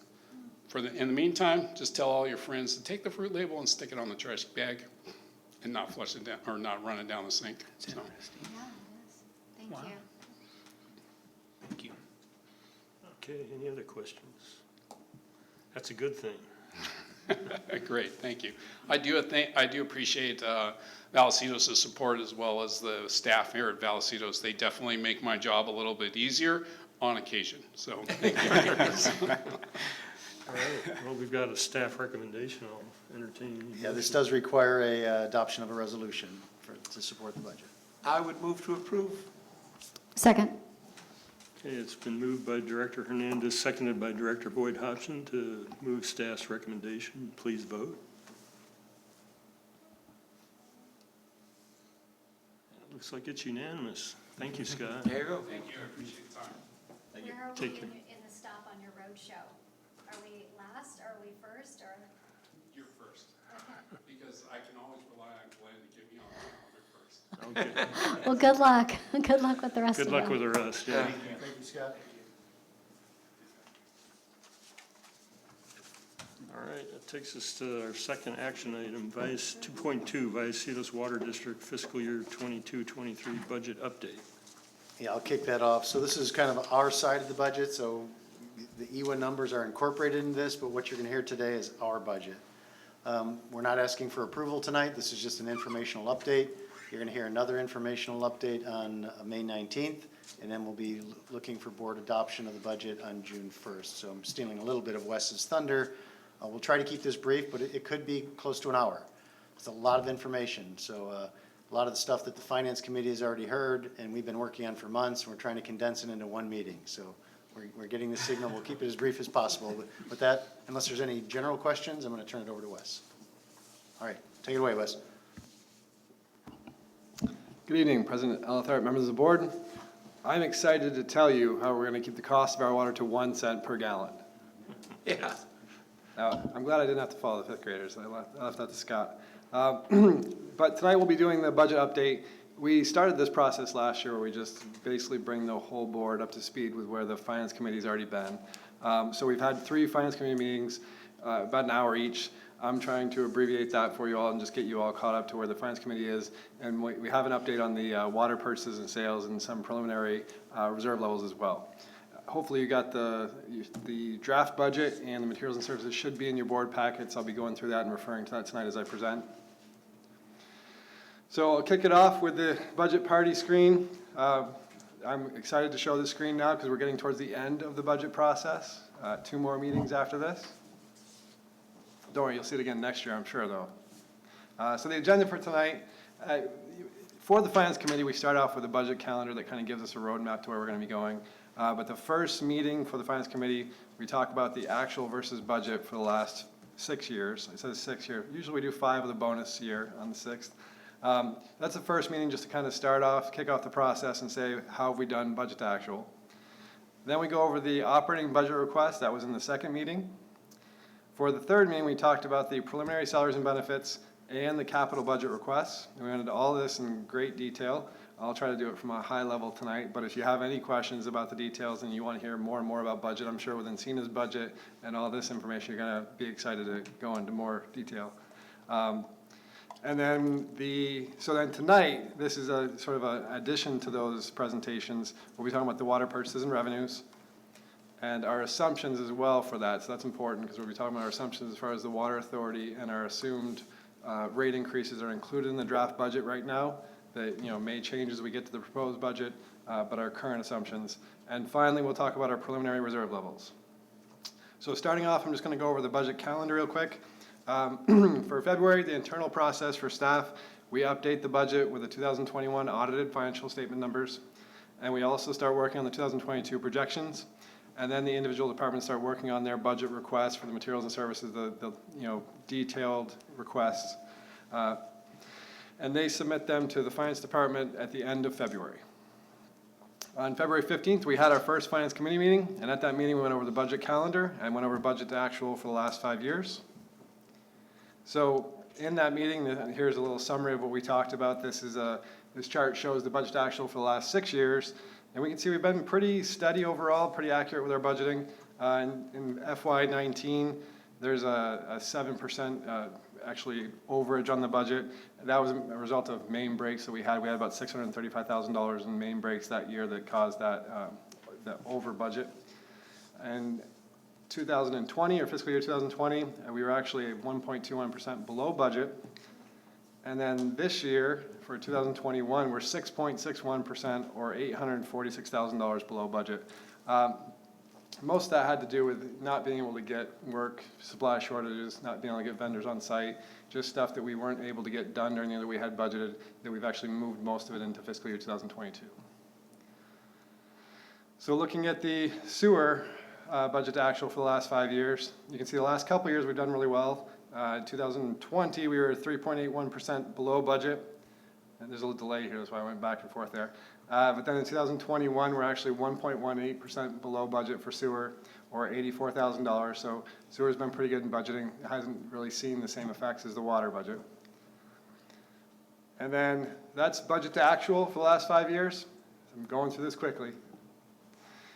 Moving on to the March internal process. In March, we actually put together the department budgets and we start finishing up we actually finish up the current year fiscal projections. And then we start working on the preliminary salaries and benefits and we complete the debt service forecast. On March 21st, we had our second Finance Committee meeting. We went over the operating budget requests and we had several, the O&M manager, Ed Pedrazzi, and other guest speakers there to help us out to answer any questions. We went into great detail about the operating budget requests. And this chart here shows the water operating expenses. Total water operating expenses budgeted for FY23 are $47.7 million. And it's important to note that $34.4 million, or 72% of those expenses, are for water purchases. So pretty much uncontrollable costs, we have to purchase that water. The other 28% is what we'll focus on at least at the beginning of this presentation. And I also wanted to note that only 7% are for materials and services. The rest is salaries and benefits. So then these next few slides are just to show the flow from the detailed materials and services and how we get to the budget. I'll kind of roll it up and flow it into the budget and then break out the details for my analysis. So this is the materials and services budget that you actually should have had in your board packet. We have water and sewer. This is just an excerpt from that. You can see it starts with line 141 over on the left. That's the line number column. And this is for the water quality department, and this is their materials and supplies request at the top. At the bottom shows their outside services requests. And then to the right, you'll see the budgeted amount. That's the amount requested, the person who's requesting it, and then whether it's recurring or not. And you'll also notice the majority of our requests are recurring budgeted items. So taking that, shrinking it down, here's just a smaller size of that to show you how it flows. From there, this is page 12 of the draft budget, and you can see that's the water quality department rolled up. And there's water quality, the $54,000 for materials and supplies, as shown here in summary. And then you have the $32,000 for outside services, rolled up to page 12 of the budget there. We've also got the labor, which is budgeted for. We budget on by individual staff member, their scheduled steps over the next 5 years, any COLAs that are coming up. So it's a very detailed budget for labor as well. And we'll talk about salaries and benefits after the operating expenses. So the total for the water quality department is $144,000 for their total request this year.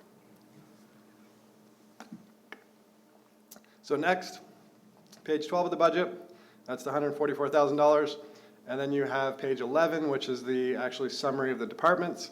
And you can see that $144,000 is there. So that's how we roll it up into the budget. It goes from the materials detail to the department level and then to the total summary level on page 11 and page 21, I think, of the budgets for water and sewer. So this is, again, page 11 of the budget for the water operating expenses. I've taken out water purchases for this portion of the presentation just because it's not, we'll talk about that later. And again, we were looking at the controllable costs. So here is that $144,000 for water quality popping up again. And I've added this column to the right here so we can do some analytics on the budget to budget for 21 and versus 22. And we can see down bottom that the change from fiscal year 2022 to 23 is 2.98% or $381,000 in total. That is both the materials and supplies requests, outside services, as well as the labor increases. So total increases for budget are 2.98% or $381,000. And the major reasons for that are we have actually a decrease in pumping costs, and this is related to our district-wide solar. District-wide solar, the pumping department has realized a lot of the benefit from the district-wide solar, so the power costs will be decreasing there. So sorry to interrupt, but that's what I had a question on. Is that strictly energy cost when you say pumping? No, it's not strictly energy, but a portion of it is. I don't have I took out the detail for that one, but the pumping department has labor, it has power, it has materials, and it has outside services as well. But the power costs actually decreased by about $155,000 from budget year to budget year because it's one of the major, I don't want to say major, it's one of the components of the allocation for the district-wide solar. So when we got the district-wide solar, we said we had to tell SDG&E which bills we wanted to allocate the energy to, and pumping was one of those. Director Snow. I don't know if this is different pumping, but if it's the same pumping that we have the pumping surcharge for the residents who live up in the hills, which is the majority of our neighborhoods. All of our neighborhoods have the Discovery Hills, Santa Fe Hills, Santa Leo Hills. They're all hills, right? Yep. Yep. Will they realize a discount or not a discount, but a lesser charge in the upcoming rate model for their pumping charges? So I would say they'll realize a discount, but it'd be a proportional discount. It won't be, so we're applying it here because that's where our bills go, but they're not, the full benefit won't be to those. They'll get a proportional based on the total sort of district allocation, if that makes sense. Yeah, all the district water customers will benefit from the installation of solar. No one will benefit disproportionately. Right. Okay. Okay, thank you. I have a question about vehicles. and I know that we've already covered that in one of the meetings I've been in, but I was thinking, I know that there are some regulations coming down the pike, and I don't think there are any that are coming this year. And I know that we have some vehicles that we're looking to purchase. My question is, and it's a bit of a big ask, if we are in the next couple of years going to need to buy electric vehicles, is it possible to evaluate the need that we have for vehicles that are in the budget and put it off a year? I mean, you're talking to someone that drives a 2001 Ford, so put it off a year so that we can get a jump on that, potentially any reimbursement that we might get. And, it's also, gas is really expensive. So I'm wondering, is it possible to put off purchase of gas vehicles to maybe next year when they're available and buy them then, and that we can get a jump start on making progress along those goals that we know that we're going to have to do soon?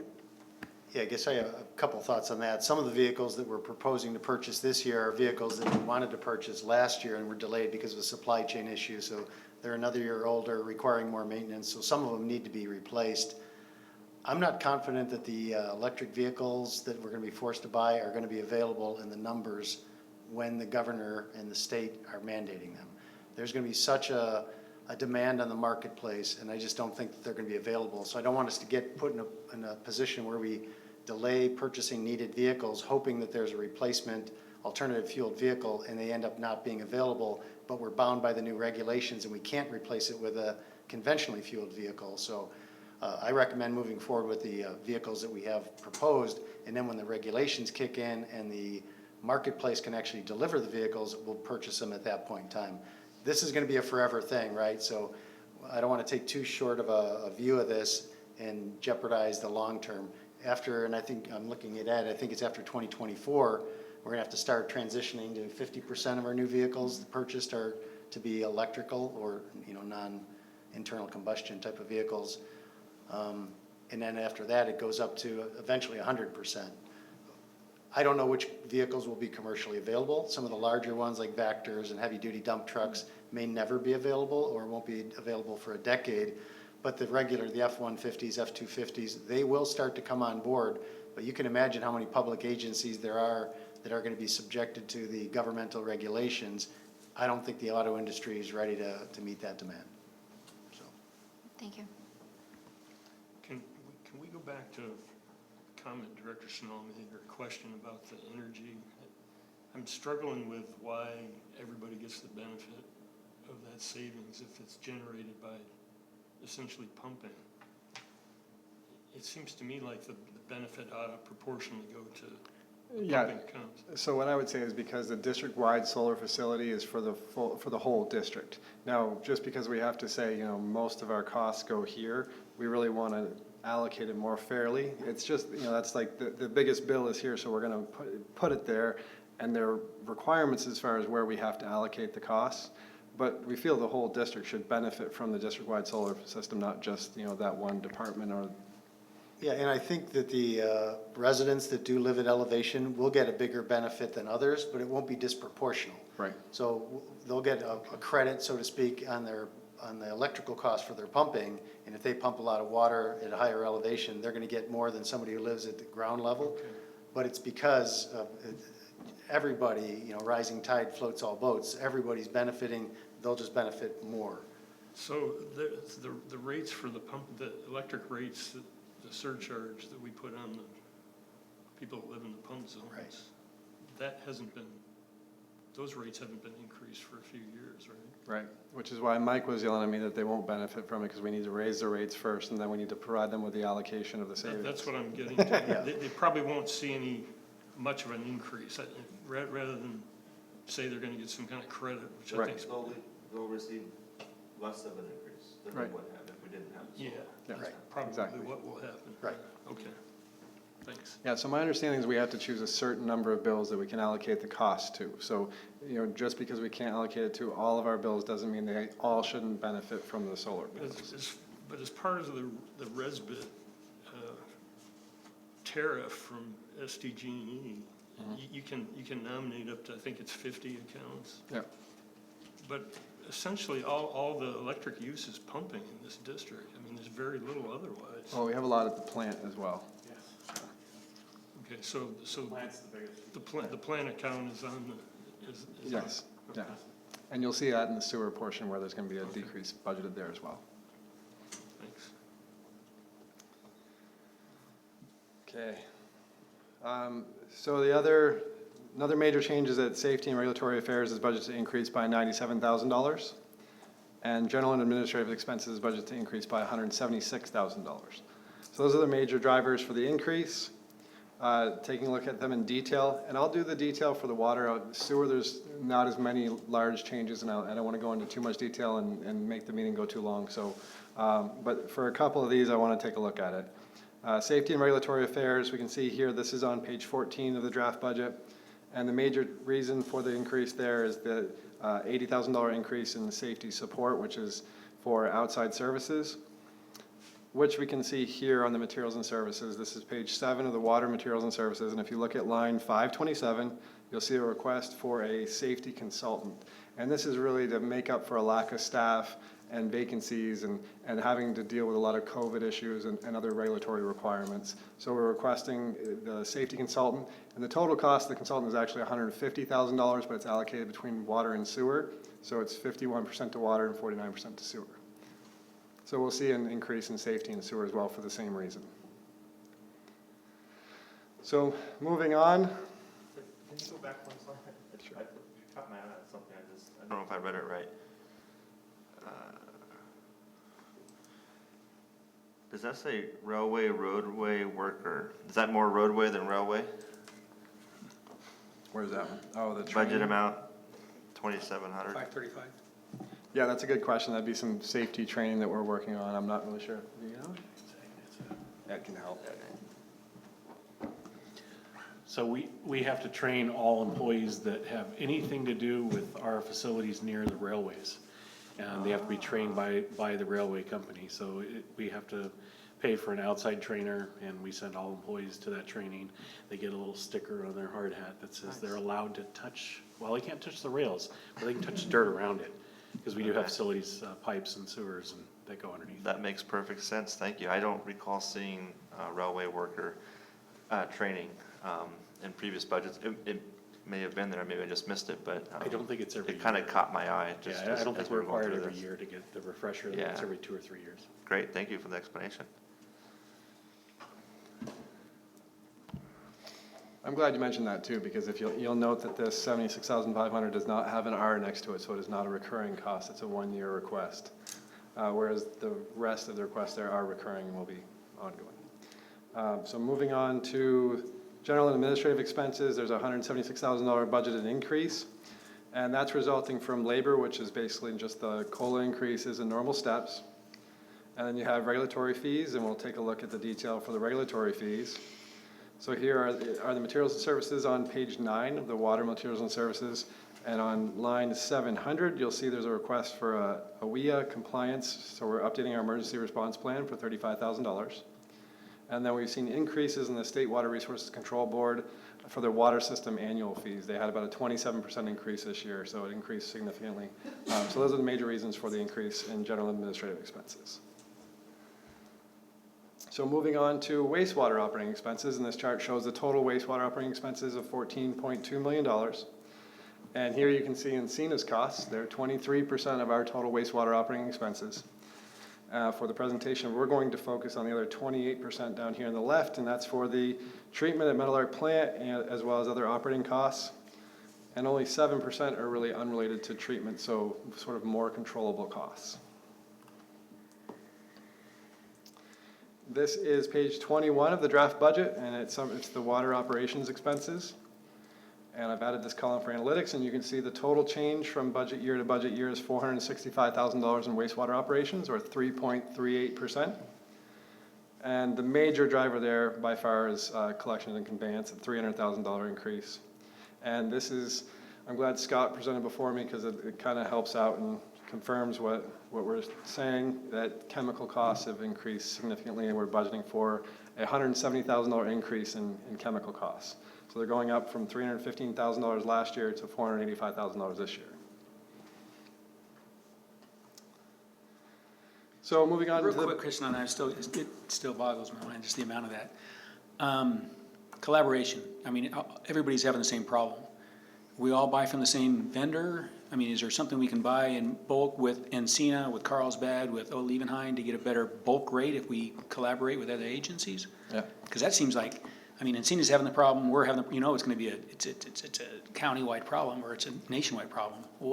That's affecting people's budgets hugely. Is there anything we can do?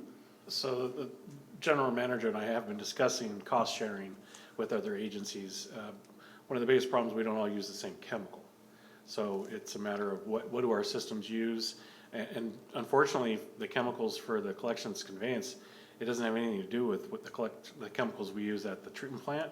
These are all odor control chemicals. And they're essentially a fertilizer, is really what they are. But the costs for all chemicals, not just the ones that are petroleum based, are going through the roof. And our vendors have warned us about it. We're already seeing the increase. But it's across the board. So I'm not sure that we'll be able to see any savings if we go in with other agencies, but we are looking into that. Yeah, when you collaborate on bulk material purchases, whether they're chemicals or something else, that usually works in a good market, but we're in a market where we're at a disadvantage. When you're the purchaser and there's a limited supply, even if you come together as agencies, I don't think it's going to affect the price too much. I think there's also monopolies in some of these. Well, that's what I was suppliers. wondering. I don't know. I mean, I'm sure we're doing the best we can shopping around nationwide, worldwide, wherever it may be, but man, that's a huge budget. One supplier of chlorine. Yeah, I was just gonna mention, Jones Chemical in Southern California is the only supplier of chlorine gas that we use at our metal arc treatment plant. And they've gone up, I think it was around $350 a ton for the liquefied chlorine gas. It's over $1,300 a ton now. And they're the only supplier They're the only supplier. The next closest is someone in Arizona, which would require us to bring in tanker trucks, which we're trying to get rid of the chlorine. So I would not advise that much chlorine at our plant with all those homes around there. So it's been looked into, and all of the agencies are feeling the same pinch. And chlorine's only gonna get worse. There's a EPA regulation coming down that's gonna shut down a quarter to possibly a third of the chlorine plants in the United States. And that's the only way to treat what we need to treat with those chemicals. And that won't just be gas, that'll also be for bleach. We have a capital project in the budget to convert over from chlorine gas to bleach, which is much safer, but it'll also be impacted. We're doing the best we can. We're trying to. And I know you guys are optimize our treatment in every way possible, but it's an unfortunate I can just see thing. operators all around scratching their heads saying, what are we gonna do? So I don't know if you guys, man, okay, no, thank you.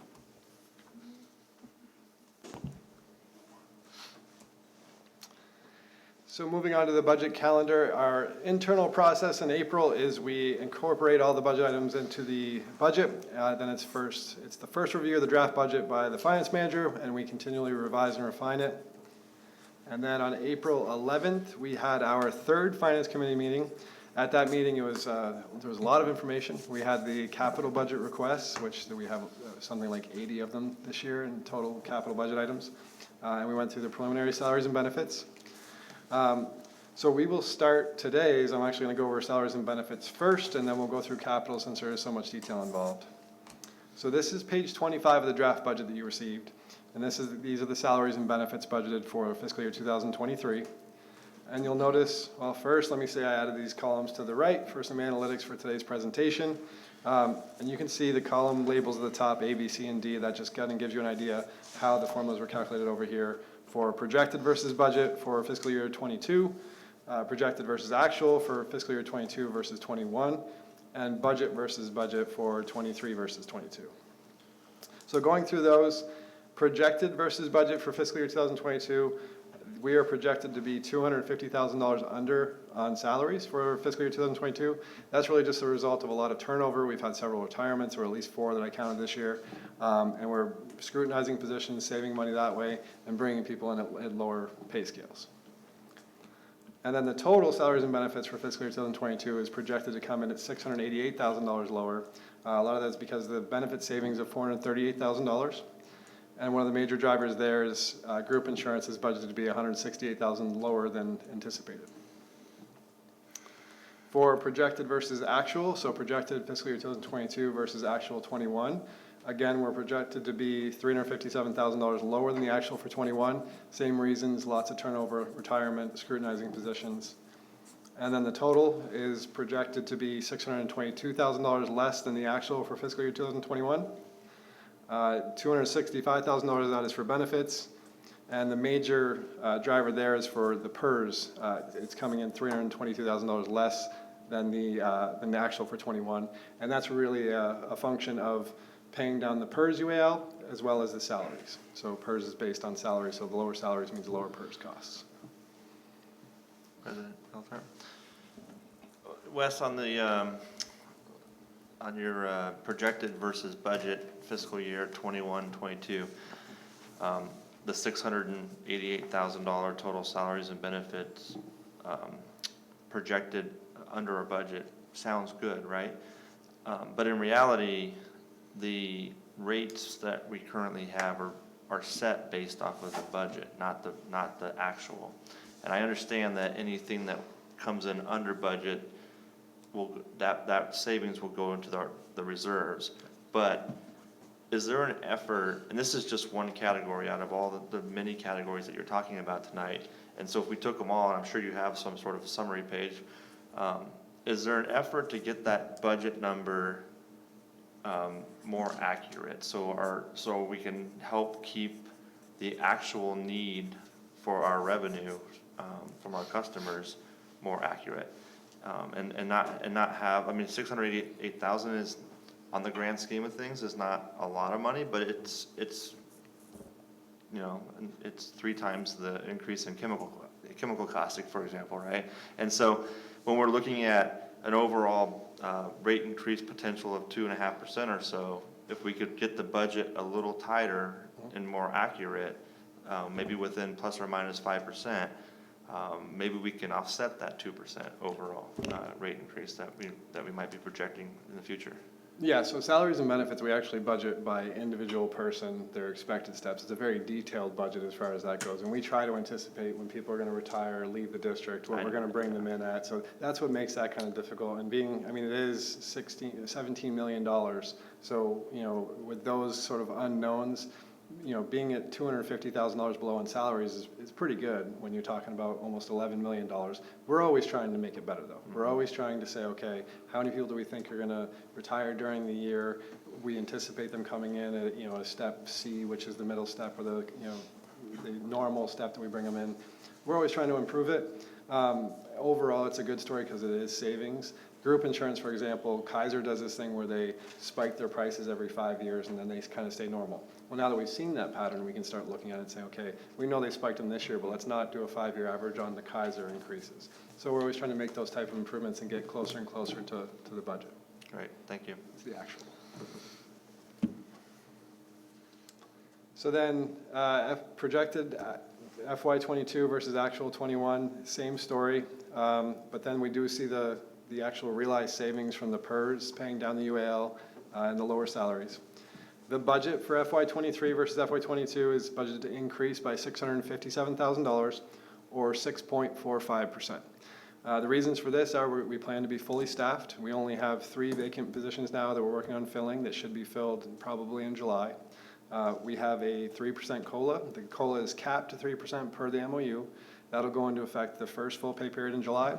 So the 3% COLA results in about a $382,000 increase of the $657,000. There's $111,000 in step increases. We have 47 people scheduled to get steps during the year, so $111,000 plus the 383. We got 494. And then those are the major reasons for the $657,000 increase in the budget. You've got other things like the AGM was actually full-time, 12 months this year. That's about $85,000 of it. So the majority of that's accounted for as far as the budgeted increase. And then in total, salaries and benefits are budgeted to increase by $689,000 or 4.32%. So the majority of that is the salaries. The benefits are only budgeted to increase by $32,000.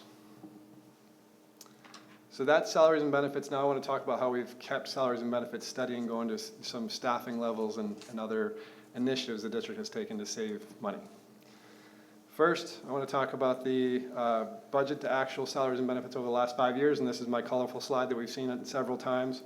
The bottom shows the budget to actual salaries for the last 5 years, and the top shows the budget to actual benefits over the last 5 years, and you can see that we've kept them relatively steady. Most of it's between 5.4, 5.9 on the benefits, and between 9.8 or 9.7 and 11 million on the salaries.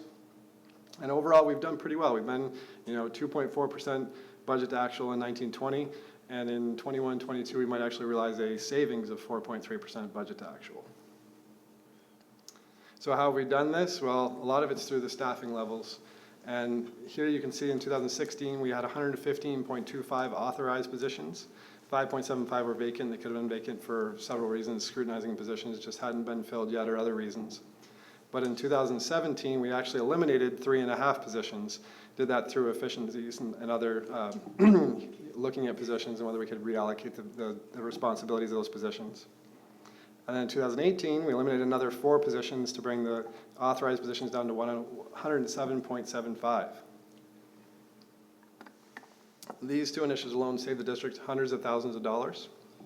And you'll see in those levels have actually stayed steady. In 2022, they were at 108.75, so they stayed pretty flat the whole time. And we're budgeted to have, as I mentioned, 3 vacant positions at June 30th, 2022 that we plan on filling in July. But now I want to look at the initiatives the district has taken over the last, I think it's 5-6 years. It started in around 2018 as far as these initiatives I'm talking about. And the first one is the elimination of those 3.5 positions. So for those 3.5 positions, the district is currently saving, and this is in today's dollars, and these are ongoing savings that are increasing every year. We're saving $245,000 in salaries, $60,000 in benefits, for a total annual savings of $305,000. In 2018, by eliminating 4 more positions, we're now saving $286,000 in salary, $70,000 in benefits, and $356,000 in total annual savings for those positions. Those are the elimination of the 7.5 positions that I mentioned. As you know, we've also taken 2 other major initiatives. In 2018, the district staff and the board decided to fully fund the Other Post-Employment Benefit Trust. So by pre-funding the Other Post-Employment Benefit Trust, or the OPEB, we are currently saving $402,000 per year, and that's because we don't have to pay for our retiree medical expenses. They're actually paid for by the trust. We pay them, then we get reimbursed, but we don't have to pay them is the net effect. And that amount is actually increasing, and it's estimated to be $463,000 by fiscal year 2027. So that'll be more savings by then. The other major initiative is pre-funding the PERS UAL. So by pre-funding the PERS UAL, we are currently saving $824,000. That's the annual payment that we had on that 7% debt that was $17 million. We now paid that down. It should be eliminated in the next few years or close to it. We should be over 90% funded. Our payment, just the annual payment, has gone down from $1.7 million, I have the number here, 1.7 to $900,000 a year. So we're saving $824,000 a year on that, and that is also increasing, and it's estimated to be $1.5 million by fiscal year 2027.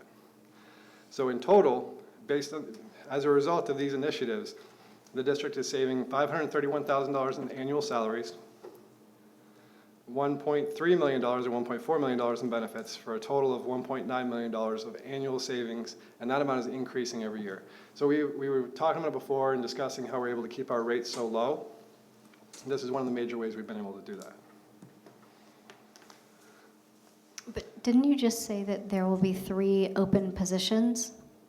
So we have 108.75 authorized positions currently. Okay. 105.75 are filled right now as of June, and we're anticipating they won't be filled until after June 30th, 2022. Okay, so for the next fiscal year, not this one, for the next fiscal year, we'll be hiring 3 more people. Correct. So some of these gains will be reduced because we're... No, because these aren't included. So to get the 7.5 went down from 115.25 down to 108.75. Or it's 107.75. So one of them actually will be missing. Okay, thank you. My math's missing there. Okay. So that's salaries and benefits. Next, I'm going to move on to the capital budget for fiscal year 2023. And the first part of the capital budget is the draft capital budget page. This is one of the pages from page 37 to approximately 122 of your draft budget. And just going through what each of these pages has in it. The top has the title of the project. Then we've got the description, which is just a small explanation of what the project is. Then we have the project manager, or the person responsible for managing the project, as well as the department and the funding source. And the funding source tells us whether it's coming out of, in this example, reclaim, which is Fund 250. If it were coming out of replacement, it'd be coming out of either Fund 110 or 210. If it were coming out of capacity, it'd be coming out of Fund 120 or 220. 100 and 200 are water and sewer. So when I say 110, I mean water replacement, 210 sewer replacement. Next is the comment section. That's just a full description of the project, what it is and why it's needed. Then we have the project spending plan over the next 10 years. And finally, the estimated project timeline, and that's done by phase. So that's the draft project page. We have something like 80 of these pages, and there's an index or a table of contents form that we call our comprehensive project list. And that's what this bunch of numbers here shows you. I know it's a lot, it's probably hard to read, but this is the index on pages 35 and 36 of the draft budget. This is just page 35 on the top. And this page shows the last page I just showed you the sample is on page 49 here. You can see by the arrow, the MRF biological selector improvements. So if you're looking at that page and want to know where it was, or looking at this and want to know where the page was, it's back and forth index. We're not going to see all 80 pages? You want me? I can go through them. No, please. Jason's here. He's happy to talk about all of them. So, but this page is page 36, the top of that, which shows the carryover projects. Carryover projects are projects that were budgeted for in previous years, but just haven't been completed yet. So they're at the top, and we can see that there's a previous budget amount for these carryover projects of $66.7 million. To date, or estimated spent to date, so we actually take the amount spent as of now, forecast at the end of this fiscal year, and that estimated amount is $11.4 million on those carryover projects. And then the carry forward, which is just the difference between the two, is $55.2 million for the carryover projects. And then new requests, so any adjustments or additional requests or changes to the projects. And in this case, it's $11.9 million for fiscal year 2023. And the major reasons for those new requests are the Tres Amigos waterline replacement phase 1 of $3.5 million, so that'll be increased. The MRF conversion to sodium hypochlorite, I believe that's the project that Ed was mentioning. And then we have the Monument lift station and force main replacement will be increasing by $1.6 million. And that is those are the major increases as far as new requests. You'll also see that some of them are adjusted negatively, like there's a $320,000 decrease in the project costs here on the ductile iron pipe condition assessment. But moving on, this is on page 37 or 36 of the budget on the right page, the top. And this shows the carryover projects, the 5-year spending plan for those carryover projects. So fiscal year 2023 for the carryover projects, the total budget is $21.6 million. And it's important to note that when we bring the budget forward on June 1st for approval, you'll only be approving 1 year, just a 1-year budget. The rest of it is a 5-year financial plan, 5-year and 10-year financial plan. So the 21.6 is important. And that is made up of mainly, or some major projects in there, are the 16-inch emergency bypass pipeline rehabilitation for $2.9 million. We've got the Monument lift station and force main replacement for $2.9. Then we've got the City of San Marcos Creek District Phase 1, $2.5 million. And the Meadowlark fail-safe rehabilitation Buena Reach, $2.2 million. And also the Encina, so this is the fourth quarter Encina project costs from fiscal year 2022. We pay them in 23, so they're budgeted at $1.5 million remaining.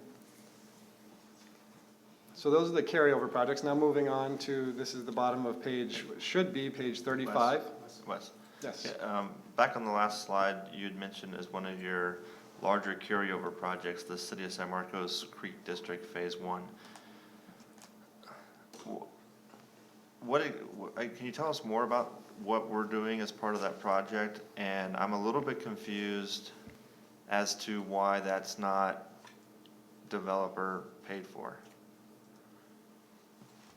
Yeah, as part of that project, we have our facilities that are being relocated.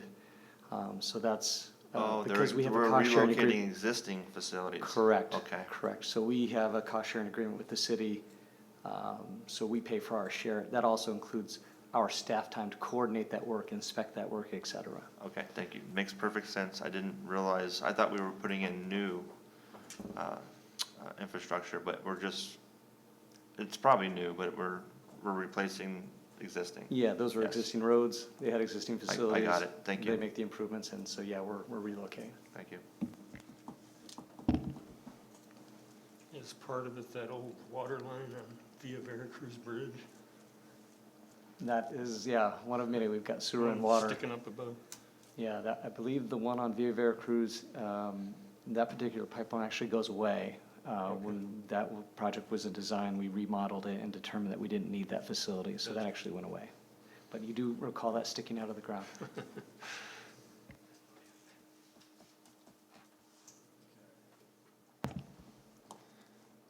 So continuing on with the comprehensive project list, this is the bottom of page 35, and these are the new project requests for fiscal year 2023. And you can see, it says new projects in the top left there, and none of them have previous budgets, obviously, because they're all new requests. But the total new requests for fiscal year 2023 are $70.4 million. And that $70.4 million, the two major things included in that are the Encina Wastewater Authority 5-year capital plan. And our portion of their 5-year capital plan is $32.4 million. Over 5 years or just 1 year? Over 5 years. And the other major portion are the future projects. Future projects are projects that will not be worked on in fiscal year 2023. They'll be started after this fiscal year, but they're included for financial planning purposes. So we have 5-year and 10-year future projects included in the budget so that we can, maintain our reserve levels and plan appropriately. Wes, can you explain, it shows as new requests for fiscal year 22-23, but there's certainly no intent to do all these in 1 year. So you can explain if there's an apparent contradiction, but maybe you can clarify that. So because they're not previously budgeted, each year the future projects are sort of new requests, and the amount gets changed each year. The projects listed that will be worked on in future years are included in that total amount as a new request for that fiscal year, but the amount, you'll see none of it's going to be worked on in fiscal year 2023. It's just the total amount of those future projects. I hope that makes sense. I don't know if I clarified it.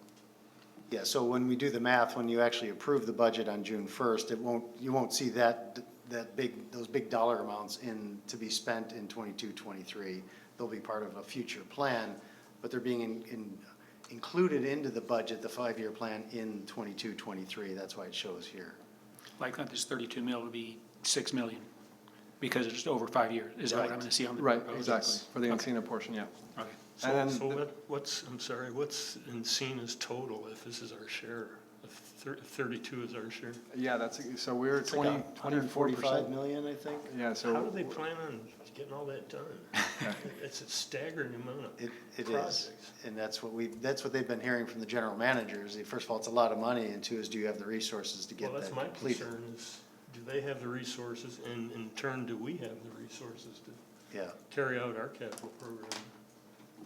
Yeah, they assure us that they do. Jason says yes, we do. Yeah.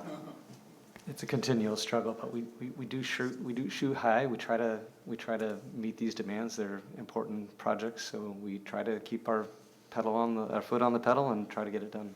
I mean, the easy thing to do is to put something off to the next year, but we can't keep doing that with some of these critical projects. Every year we struggle with this. The team gets together and talks about the capital, and we don't want to be too aggressive. We don't want to be too lax. So trying to find that sweet spot is tough, but you're right, we can't continuously push projects back because there's safety consideration, there's regulatory, there's just operational issues to consider. Basic asset management principles. And believe me, Wes really gets on me and pushes and pushes and pushes, and it's a tug of war, but we do try to find that sweet spot. Thanks. One more question. The unexpected water main break recently off of Island in the Rancho Dorado community caused some extensive damage to the road that's going to require a lot of repairs. Is that captured, and is that a category specific for that project, or would that be part of a more generic bucket for unexpected water main breaks? Yeah, that one would be a line item in our operating budget. I forget the transmission and distribution, I think it's called. That's the one that a couple of years ago we had a lot, and it caused an exceedance in our budget, like 600 and something thousand.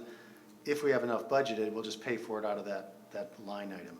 If the repairs are so big, it may end up becoming a capital project if it exceeds the capabilities of our operations folks to do it. Do you think it might, in that particular example, do you think that it might? No, I think that one will be, the repair's already done. We're waiting for the pavement and the soil underneath the pavement to dry out before we do the final pavement repairs. We'll be able to do that by contracting out the pavement repairs, and it'll come out of the budget. If it's a really expensive one and it's done by the end of before the end of this year, it may show that we exceed a particular line item. But Ed, if you have anything to add to that. We're out to bid. Great, thank Are you. those ever insurable? I don't believe those are insurable claims. I don't know that we've ever put in a claim for Water main breaks? Water main break, yeah. So on that topic though, sorry, property insurance I know is going crazy high. Have we had property losses? We've done really well on property. One of the reasons we got that big Aqua JPIA check is we do really well. And I know, that's my concern, so I know, and based on Encina's, insurance and chemicals is super high. Have we ever considered, I think we're paying higher rates for Northern Cal because they've had all those fires. Yep. Have we ever considered self-insuring, or maybe do they divide up Southern Cal and Northern Cal with rates because we're paying higher property rates? Yeah, I don't know if losses? I don't know if Aqua JPIA has a Northern and a Southern California rate, but they're all part of big pools, big insurance pools. Have we considered, if we haven't had any property losses and we're paying a ton of money, have we ever considered self-insuring just I know liability we don't want to, but have we ever considered self-insuring property lines? Not since I've been here, and self-insuring is a scary proposition. You usually want What somebody. do we have to lose? Property, we've got, I know, a big fire coming through, but. Yeah, that's, the main thing is wildfire, I think. Yeah. Just insure right before the fire. Yeah, that's the truth. You got that crystal ball? Sorry. Can you explain line number 17, electronic signature initiative for district docs at $15,000? Line number 17. 117. Oh, 117, okay, sorry. Electric signature initiative for district docs. Yeah, that's an IT project it's like a DocuSign where I believe, and I don't know all the details because I'm not in charge of this one, this is an IT, but it's a DocuSign software so that we're able to convert a lot of our documents to electronic for signatures and things like that. So this is just the initial setup of that software allowing us to have that capability. Okay, I had no idea it was that expensive. I think I know what you're talking about, but wow, okay. Yeah. It became clear to us during COVID, it was much more difficult to pass paper along, get people in to sign, so we realized we need to move forward on this and be able to route signatures electronically like most other companies do. Yeah, probably good not to pass paper as much as well. So moving on, the total capital project request for fiscal year 2023, including carryover and new requests, is $137.5 million. Last year that number was $135 million, so it's up about $2.5 million. I actually had a bunch of stats about the number of new requests and stuff like that, but I'll skip all that and go on to the next page. Jason's like, please do. So the new project spending plan over the next 5 years, again, we see the new request is $70.4 million. And in 2023, the amount to be spent on new project requests will be $8 million. And of that, $4.9 million will be for Encina. So more than half of our new project requests in fiscal year 2023 are for Encina. And you can see their 5-year spending plan there, $6 million in 24, 7.2 in 25, 7.2 in 26, and $7 million in 27. So the total capital budget for fiscal year 2023 is $29.7 million. So that's the amount that we'll be bringing forward to the board on June 1st for approval, would just be the $29.7 million, not really the $137.4 million. That's just our 10-year plan. Wes, what effect does this capital program going out 5 years, what effect does it have on sewer rates in the future? We haven't had any rate increase in a long time. So we look at sewer rates like we look at water rates. It's just based on the revenue requirement and our projected future expenses. We do anticipate a potential need for about 2.5% increase in sewer revenues over the 5-year period. But if every year as we get to the budget, if we find that we don't need that or didn't need it this year, then the plan changes. the current budget includes an assumption of a 2.5% increase in sewer for, I think it's for, I don't think there's nothing in there for '23. Right. It's in '24. Okay. And for the next 4 years after that, Correct. 2.5% per year, Right. not just total over that. So moving on now, something we've already had questions about, the vehicles and equipment budget for fiscal year 2023. And you can see the total vehicles budget is $1.9 million.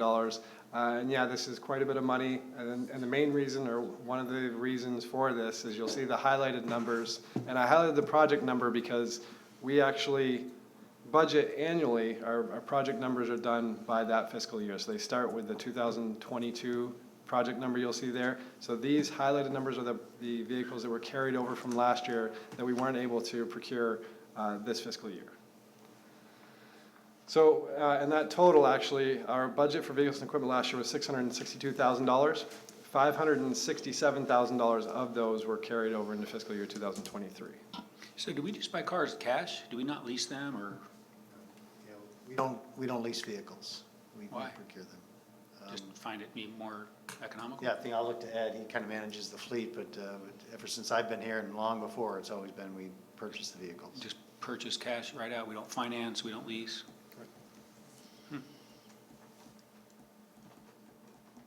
Thank you. Do we have a vehicle purchasing policy? As far as this, does it have parameters as to when a vehicle is considered? I don't know if it's a strict policy, but we certainly have criteria that we look at in terms of downtime for maintenance and repairs, the age of the vehicle, its reliability, those types of things.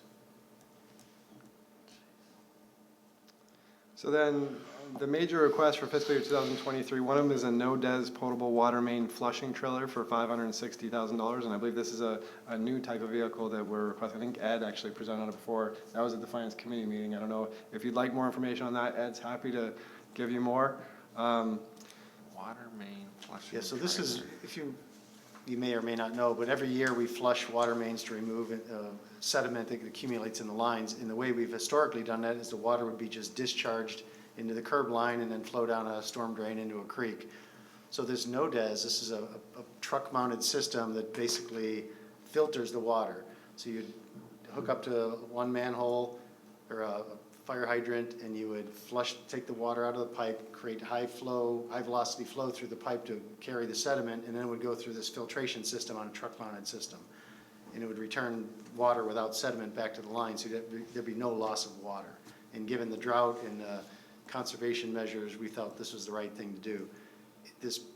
A couple months ago, we did the project in Lake San Marcos area where we had a contractor come out with the no-des equipment and did it. But we realized for the cost per mile, it's cheaper for us to procure the vehicle and use our own resources to do it. So that's what you see here is the purchase of that vehicle. What's the expected lifespan for a vehicle like that? Probably about 15 years. Oh, okay, so there's good ROI. What do we do with cars or trucks after they have reached the end of their life with the district? They're either auctioned off or traded in, depending on which one gives us the most value. So we actually have government auctions. It's like governmentauctions.com. It's a very generic auction site. We auction them there, and if we're able to get more there, we'll do that, or we'll trade them in. We usually first go and see what we can get in for trade-in value, and if we feel it's not enough, we'll put them up for auction and get rid of them that way. So those are the two methods we use. All right, thank you. And how's that shown on the balance sheet? I mean, is that recaptured by revenue, or how do we? Yeah, that would just be like a recovery reimbursement under other revenue and operations. Yeah, some older vehicles, they're pretty beat up and they don't have much value, or they may not meet emission standards and can't be sold or resold in California, so you have to find an out-of-state provider, which means that just the price goes down. But we do the best that we can to get as much value out of the older vehicles. We have an old one to give to Ed when he leaves? Yeah, that's right. It's a lovely parting gift. Just make sure it's a real, there's a Jeep or something out there somewhere, I know. So the other major request for fiscal year 2023 is a Freightliner M2106 dump truck for $205,000. And those are the two major purchase requests for fiscal year 2023. So because the vehicles and equipment request list was so long, I broke it into 2 pages so you could read it better. And so this page actually shows the facilities and equipment. And the request for facilities and equipment total $142,000 this year. You can see one of the projects was actually carried over from last year. One of the items, that's the caustic storage tank with restraints and fittings. And the major, or one of the bigger items being requested this year is a Mara on-site bleach generation system, replacement cells. So the total for vehicles and equipment, both vehicles and equipment for fiscal year 2023 is $2,081,000.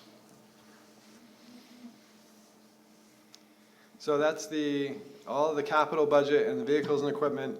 Now moving on to back to the budget calendar, our internal process for the month of May. So after we've got all this information together, the operating requests, the salaries and benefits, and the capital and everything else, we actually put it into the budget and we start to work on our 5-year projection for reserves. That's how we look at, determine our rates and our future needs and our financial plan. So we do our 5-year details and we do our 10-year consolidated reserve projections. And these are actually shown in the draft budget that was included in your board packet. And we will continue to revise and refine that for the proposed budget on the 19th and the recommended budget on June 1st. But today we're at the Board of Directors meeting, May 10th, and we're presenting the draft budget update and getting your feedback on that. So what we're going to talk about next is we're going to give you an update on the water and sewer revenues and purchases, and Mike's actually going to lead that presentation. Great, thank you, Wes. First, I'd like to say thank you to General Manager Prum, the board. We were originally supposed to have this meeting tomorrow, May 11th, but it's a huge birthday for my wife, and I wasn't going to be here, so I want to say happy birthday, Donna. I love you. We'll just say she's turning 21, although that may make me look kind of bad. But happy birthday. Anyway, so water sales purchases for what we have is the estimate for this current fiscal year 21-22. And I do have a note on the bottom that the estimated numbers are for March, so they're almost 2 months old. And they have increased since then. In April, we made every year we do a one-time true-up, one-time annual true-up for desal costs. So that number of 31.2 is probably more like a $32.2 million. So as we get through on May 19th, we'll have through the most current numbers for you. So the estimated water sales are about $31.1 million, which is right in line with budget. Our ready to serve is about 14.5, and our pumping cost recovery is about 400,000. Our water costs, as I mentioned, really would, if I were to do it today, it would be about $32.5 million. So going forward for our preliminary budget for next year, for fiscal year 22-23. Now this includes about a 4.5% increase in January 2023 on water rates, along with the 1.7 that we mentioned the last few times, last couple of meetings. So with that, water sales would be about 31.7 million, ready to serve about 14.8, and our pumping cost recovery of 435,000. So with this, you'll see the water costs are about 34.4 million. We mentioned earlier we've been going through some meetings with the San Diego County Water Authority. We have one on Thursday, I believe, is our 4th or 5th meeting. And we're trying to get more detailed information from them. And just real quickly, it'll show on the next slide, actually, it'll detail out the 34.4 million. So we have really, we'll call it 4 lines of water sources. So our desal water, we have a contract for 3,500 acre feet. Our OMWD, we have a contract with them to buy a little bit of discounted on the treatment of 2,750 acre feet. And the remainder of the water is the water that we purchased from the San Diego County Water Authority.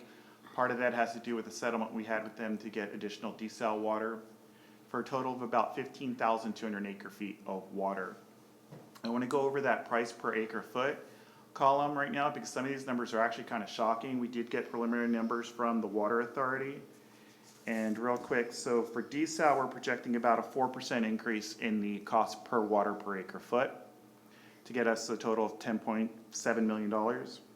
For the OMWD, the next 3 lines are pretty much all the same because they're all based on the same charges.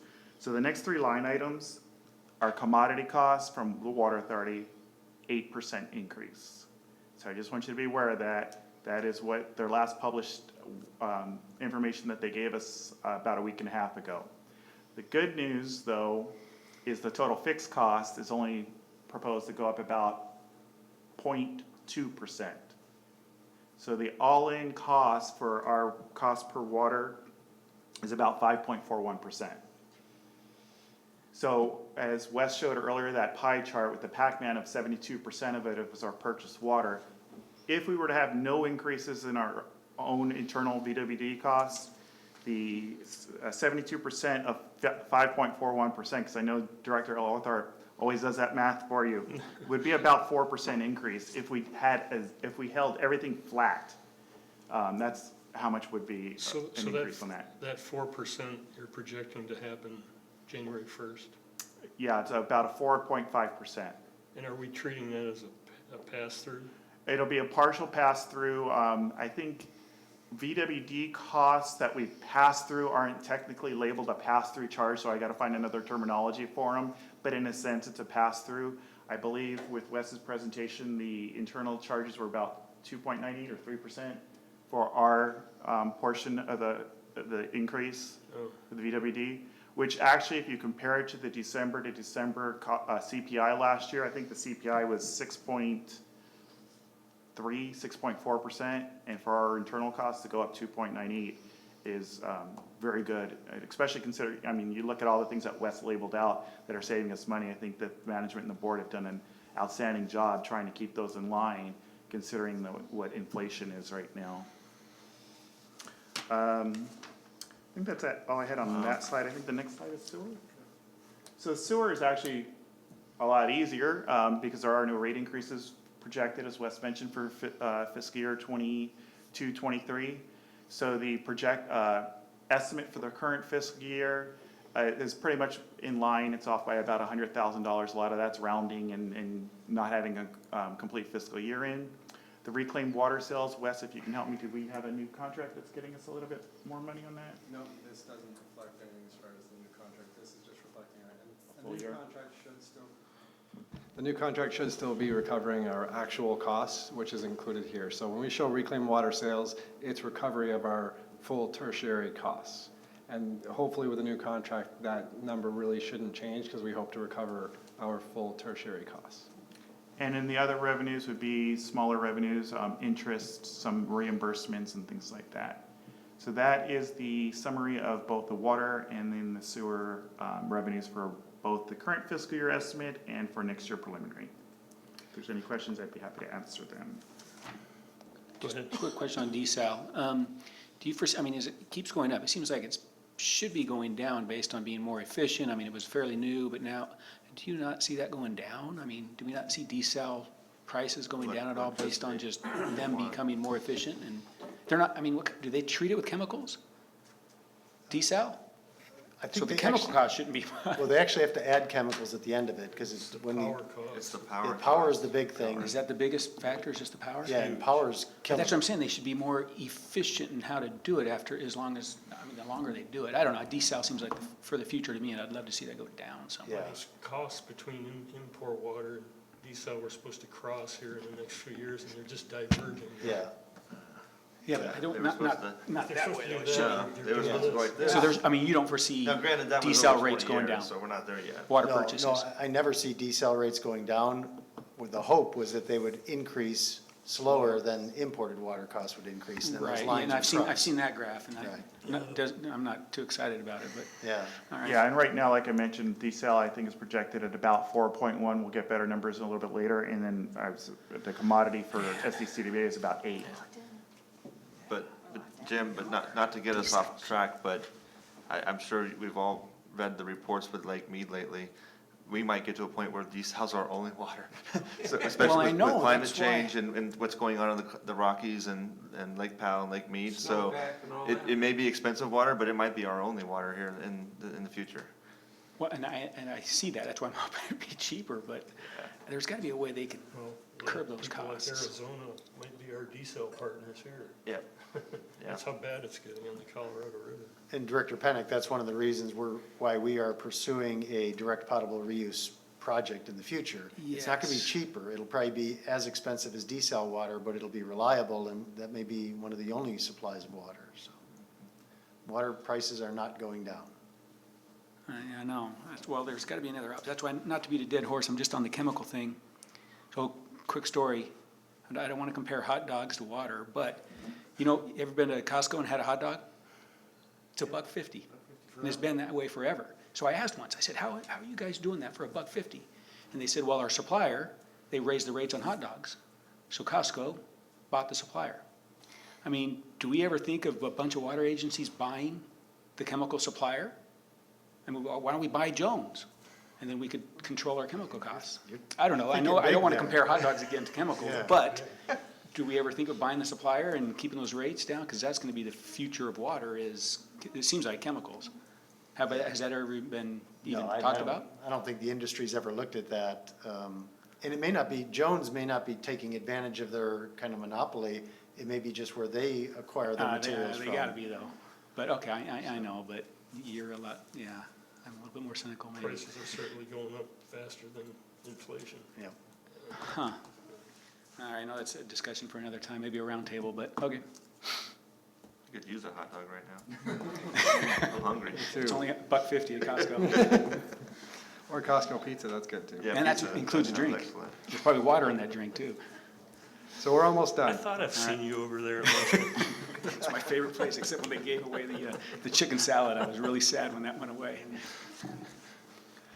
So we're almost done. General Manager promised an hour, and I'm a little bit over now, but we're getting there.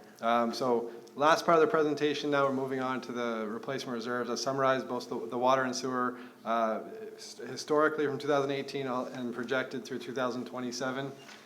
First, we'll talk about our floor. As you know, the floor is 3 years of projected system replacement costs for water and sewer, and that amount is projected to be $48 million for 2023, and by 2027, the floor will be $61 million. And the ceiling, which is 10 years of water system replacement costs and 8 years of sewer, is $133 million for 2023, and projected to be $151 million by 2027. So if we look at our reserve balances given our draft budget, the combined reserve balances in 2022 or 2023 should be going down to about $92 million based on project spending. And by 2027, the reserve levels will be at $68 million, which is within policy limits, but much, much closer to the floor than it is to the ceiling. Our days in cash are still healthy at this point. We're somewhere around 400. Typically, we like to be over 300, even though the median is rising per Fitch. But these are our reserve levels over the next 5 years. From there, I'm just moving on to the next steps in the budget process unless we have questions. Yeah, if you can pause there for, go ahead. Yeah, so I know we've received some criticism recently about our reserve levels being high. As you can see with your plan, over the next few years, we're going to be spending it down. Right. I kind of like, when I think about my own personal finances and reserve levels and stuff like that, I'd like to see us kind of more in the middle, not towards the top like we're now, but also not just 7 million from the floor. So what's the plan in the outer years? And 2027 is going to be here before we know it. How do we keep that kind of managed towards the middle? Oh, I was checking my red light. So versus managing it towards the middle, since 5 years is less, 5 years out is sort of less known, and we have to look at it year to year and see the timing of our projects and where that goes. Because as we move out, we expect it to go down, but if it doesn't go down quite as much, then we really don't need to make that many adjustments to it. If we needed to, it would be through rate increases or potentially debt issuance, right? So in this case, we wanted to keep it, and the floor is at $61 million. That covers our operating reserves as well as our replacement of existing infrastructure. So we have $68 million in reserves. It's not like we have zero reserves. We're still above our floor and within policy limits, and that's 5 years out from now. So it still keeps us pretty healthy. If we wanted to set a target to be higher than that in the next 5 years, the answer would be rate increases or debt issuance, which would. And I think this is a really important chart for the board members to keep in mind. Our critics that you mentioned, they always point at our current levels. Your reserves are too high, and they fail to look at this 5-year plan. If we didn't have these high reserve levels, let's say we were down around 80 or 60 million, and we had the same expenditure plan, we would go negative, which means we'd have to issue debt. And you all know what's happening with debt rates, right? Interest rates are going through the roof. So this is going to benefit the district and the customers, including our naysayers, in the long run. We'll be able to cash fund a lot of these projects, keep our healthy ratings from Fitch and Standard & Poor and all them. And like Wes said, we can reestablish the reserve levels to wherever the board wants them to be. And that's a tactical plan initiative that Wes and I will be working on as we go forward to come up with what should the target be. Because right now it basically says you should be between the floor and the ceiling. but it doesn't really give a target. So we want to explore different reserve policies, come up with a target, but the target's never going to be for the current year. The target's always going to say in 4 to 5 years, you should always be shooting towards a target. Because if you overcompensate in a short period of time, you're going to pay for it in the long run. I have a question. So, as we've seen in these budget meetings, most of our money goes towards purchasing water, and that's a fixed cost. We can't do a whole lot about that. But we can invest in stormwater capture, and I can't remember if in our technical plan, if we have an initiative around that. If we don't, I know that it's too late because we've already developed our tactical plan, but it's something for us to think about because that is one way that we can acquire more water for relatively cheaply. I mean, we would have to input the infrastructure, of course, but I don't hear us talking a lot about that. Yeah, so stormwater capture is very expensive. We live in an area that it doesn't rain that often, so when it does rain, it rains pretty heavily. So sizing the facilities is difficult. And after you capture it, you have to treat it before you can use it as a water supply. So it's something we can certainly look at. So you mentioned it's too late. Well, it's too late for the 22 tactical plan initiatives. It's something we can look at. Every year we're going to be coming forward with new tactical plan initiatives. If there's something in particular the board wants us to look at, we can add it to the 23 or 24 tactical plan initiative. A lot of agencies have looked into it, and it just doesn't pencil out. But that's assuming you have other water supplies that you have access to. But if you head to this low supplies, then you may be forced into investigating alternative supplies. Thank you. So that's the detailed presentation of the draft budget. We will be bringing the draft proposed budget back to the board on May 19th. So that's the next steps in our budget calendar. May 19th, first review of the proposed budget. That presentation hopefully will be less detailed, a little more exciting. You bet it will. This was catching you up on the finance committee and what we've been working on. So you can see we've been working hard. There's been a lot of detail. And I just summarized it all for you into only 1 hour and 12 minutes apparently. And then on June 1st, we will bring the actual recommended budget. So we will revise and refine the draft proposed, and on June 1st, bring the recommended budget to the board for approval. That is the end of my presentation. I expect a standing ovation, at least, just because it's over, at least. We only clap for the fifth graders. But if you have any questions, I'm happy to answer them. Otherwise, thank you. Okay, any other questions? Good job. Thank you. Good job, Wes. Thanks. Yeah, great job. Mike. I think that's the end of our action items. Let's move swiftly through reports. No general manager. Yeah, so that's my cue, right? Just a couple quick ones. Just a reminder that the regular meeting on May 18th is being canceled and being called as a special meeting on Thursday, May 19th, just so you all know. There's a San Marcos State of the City luncheon on June 8th. Please let Ann know if you want to attend so that she can RSVP on your behalf. Just an update on the Vallecitos Scholarship Program. You remember we authorized these scholarships, 6 $1,000 scholarships for people, students at either of the 4 high schools or Palomar College or Cal State San Marcos. We did advertise that. The deadline for submittals was end of April. We received 13 applicants and we're in the process of reviewing them. We'll meet with the policy committee, get their recommendations, and then we'll come forward to the board for the award of those. And I think that's it. And I just want to say regarding the 5th graders again, thank you for your indulgence. It was an awesome presentation. And my wife has already indicated she wants to continue to do that program. There won't be recurring costs. We actually paid Bill to develop the program, but now that we paid for it, it's ours. So we can deliver the program. She can share it with her fellow teachers and all the 5th grades. Because right now it's just my wife's 5th grade class at La Costa Meadows. There's 3 other 5th grade classes. They've all indicated that they want to do it too. And this was so cool to see. So they want to give a budget presentation? Yeah. So do we need to allocate any money in the budget? If we wanted to go to a different school next year, would we need to, when is the time that we should request that? So Bill captured me today and he said, let's talk about next year. So Yeah. I'll talk with him and I'll get with Wes if there's some additional dollars. Okay. For that specific program at that specific school, there's no additional costs. But if we wanted it to go district-wide, San Marcos Unified School District-wide, there may be some extra cost from Bill. Sure, okay, thank you. So all those costs are to Bill, right? I mean, that's with the majority, there's no supplies or anything like that. Well, Bill's costs included some supplies, materials and that, but it's $25,000 for this, so it's not cheap, but I think it's gonna pay benefits in the future. Right. How much is a rain barrel that they want? Yeah, so we have to figure out space limitations, right? If you notice, we have a couple of rain barrels outside, they're about 1,100 gallons. I think those are about $1,000 to $1,500. That may be too big of a size for the school district, so they may want smaller ones. Yeah, you're also gonna have to, I mean, I don't wanna break any hearts, so I wanna get them a rain barrel 100%, but probably need to communicate with the school district too, because they're gonna have to maintain it, right? Yeah, and that's the deal. We've already talked with the school district. We will provide it, we will deliver it, they have to install it, they have to maintain it, and then we're done. Yeah, and I think, potentially we could shame Carlsbad into participation. It's their school. I'm all for shaming Carlsbad. Yeah, amen. It's the San Marcos Unified School though. What's that? It is in the San Marcos Unified School District. Oh, it is? Yes.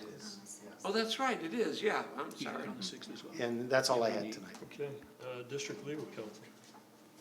Thank you, Mr. President. It's nice of Jim to give me a chance to come and see you all. I don't know if Jim has reported on this previously, but we are tracking, the legislature has a couple bills going through that would potentially amend the teleconferencing rules again. And so in non-emergency situations, it would basically relax some of the rules to allow greater use of teleconferencing where you wouldn't necessarily have to list the locations from which the board members are participating, et cetera. So it's moving through committee right now. If it advances toward passage, we'll obviously give you an update and let you know about options regarding that in the future and more details, but I just wanted to note that we are tracking that. Next is San Diego County Water Authority. We had our regular board meeting April 28th. This was the first in-person board meeting that I've been to with the Water Authority in 17 months, if you can believe it. But they're still operating under a hybrid setup, so we had probably 2/3 of the 36 board members were present in person, and the other third were still remote. So it's slowly transitioning to in-person, but it's kind of a hybrid thing right now. The agenda was pretty routine. There was routine contract amendments on 3 projects. They were the permanent intake modifications at the Carlsbad desal plant, the flow control facility seismic upgrades project, which is looking at 8 flow control facilities across their district. The other one was an amendment for the Mission Trails flow regulatory structure and flow control facility. And I'm going to stop there. So, next is Encina Wastewater Authority. Our capital campaign will meet next week. Yeah, and then since the last time we met, we had a full board meeting, which was our budget presentation that you saw tonight from Scott. So I won't go over that again. And then just this morning, the Finance Committee for Encina met, and our main topic on our agenda this morning was evaluating their cash flow process, similar to what we were looking at here with the floor and ceiling. And they don't have reserves, and so they don't have a floor and ceiling. So they collect money at the beginning of the quarter from all of the different member agencies, and then they spend it down. But when they get close to the end of the quarter, they're finding that they can't even make payroll. I mean, this was news to me. Yeah. So they're looking at. They've been working with the general managers of all the agencies, and they're looking at refining that process, collecting the money a little earlier from the agencies, so they don't have that cash flow challenge that they've been faced with. There is a process through all of this where everything is trued up, so it's more of a timing of getting the money and spending the money than it is anything else. And that was our main topic of the day. Okay. Next is standing committees. Any standing committees? No. Directors' reports on meetings, conferences, and seminars attended. Well, I was at the Aqua Conference. At first, I was there for the groundwater committee meeting. The nuance there is they are forming a land use, well, they have a land use committee, but now they're resurrecting it. And so they're hopefully going to be talking to land planners, city councils, to see how they can adjust and be concerned about wells and groundwater. As we have no groundwater, or very little, I'm probably going to exit that committee when it comes up for renewal. As for the conference itself, a lot of good information, highlighting no snowpack, and it's just going to get worse from here. Let's see. What else? So did they have it in the new convention center? You know, they tore down the old one. Oh, we were here in Sacramento. We weren't up in Monterey. Right, that's what I mean in Sacramento. Oh, is it? Well, it looked pretty new. I didn't realize Yeah, they tore down the totally old one. demolished the old Oh, one. yeah, it was a very nice facility.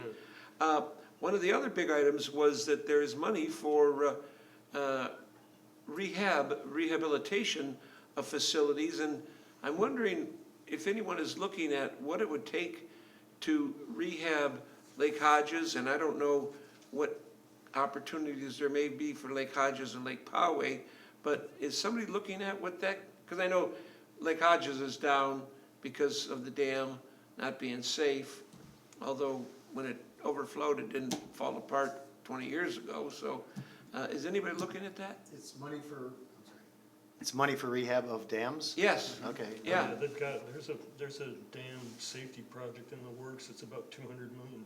Yeah. It has to Yeah. be shared between the Water Authority and the city of San Diego. Ah, Yeah. okay. So that's a big expense coming up. Okay, so that may include Lake Hodges. Yeah, it's specifically Lake Hodges Dam. Oh, okay. I think they just closed the lake They're in preparation to do that. They're doing an emergency repair right now. Oh. Yeah, so. Oh, good news, good. Unanticipated. Thank you. That was my report. Okay. Anyone else? Conferences? So I was at the Aqua Conference as well, and it was, to use Director Hernandez's words, like drinking from a fire hose, you know, attending several of the meetings. So I attended the Energy Committee, which I sit on, and the Water Quality Committee as well. Lots of talk about PFAS legislation, lots of talk about microplastics, and what I found really interesting is that, you know, we've been using the word microplastic for a really long time, but there's really not been an operational definition of what microplastics is. So there is moving, the session that I sat in on was talking about how, you know, there's movement to try to figure out what that is so that it can be monitored appropriately and tested for water. So a lot of talk about microplastics.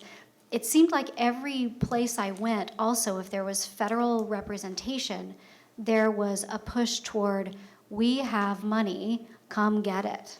So I thought that was really interesting. It sounds like some of the application processes might be complicated, but I think that is definitely something that we should look further into, because if there's money on the table available for local agencies, then we should try to access that. Yeah, it was a lot to take in, but I feel like I learned a lot as well.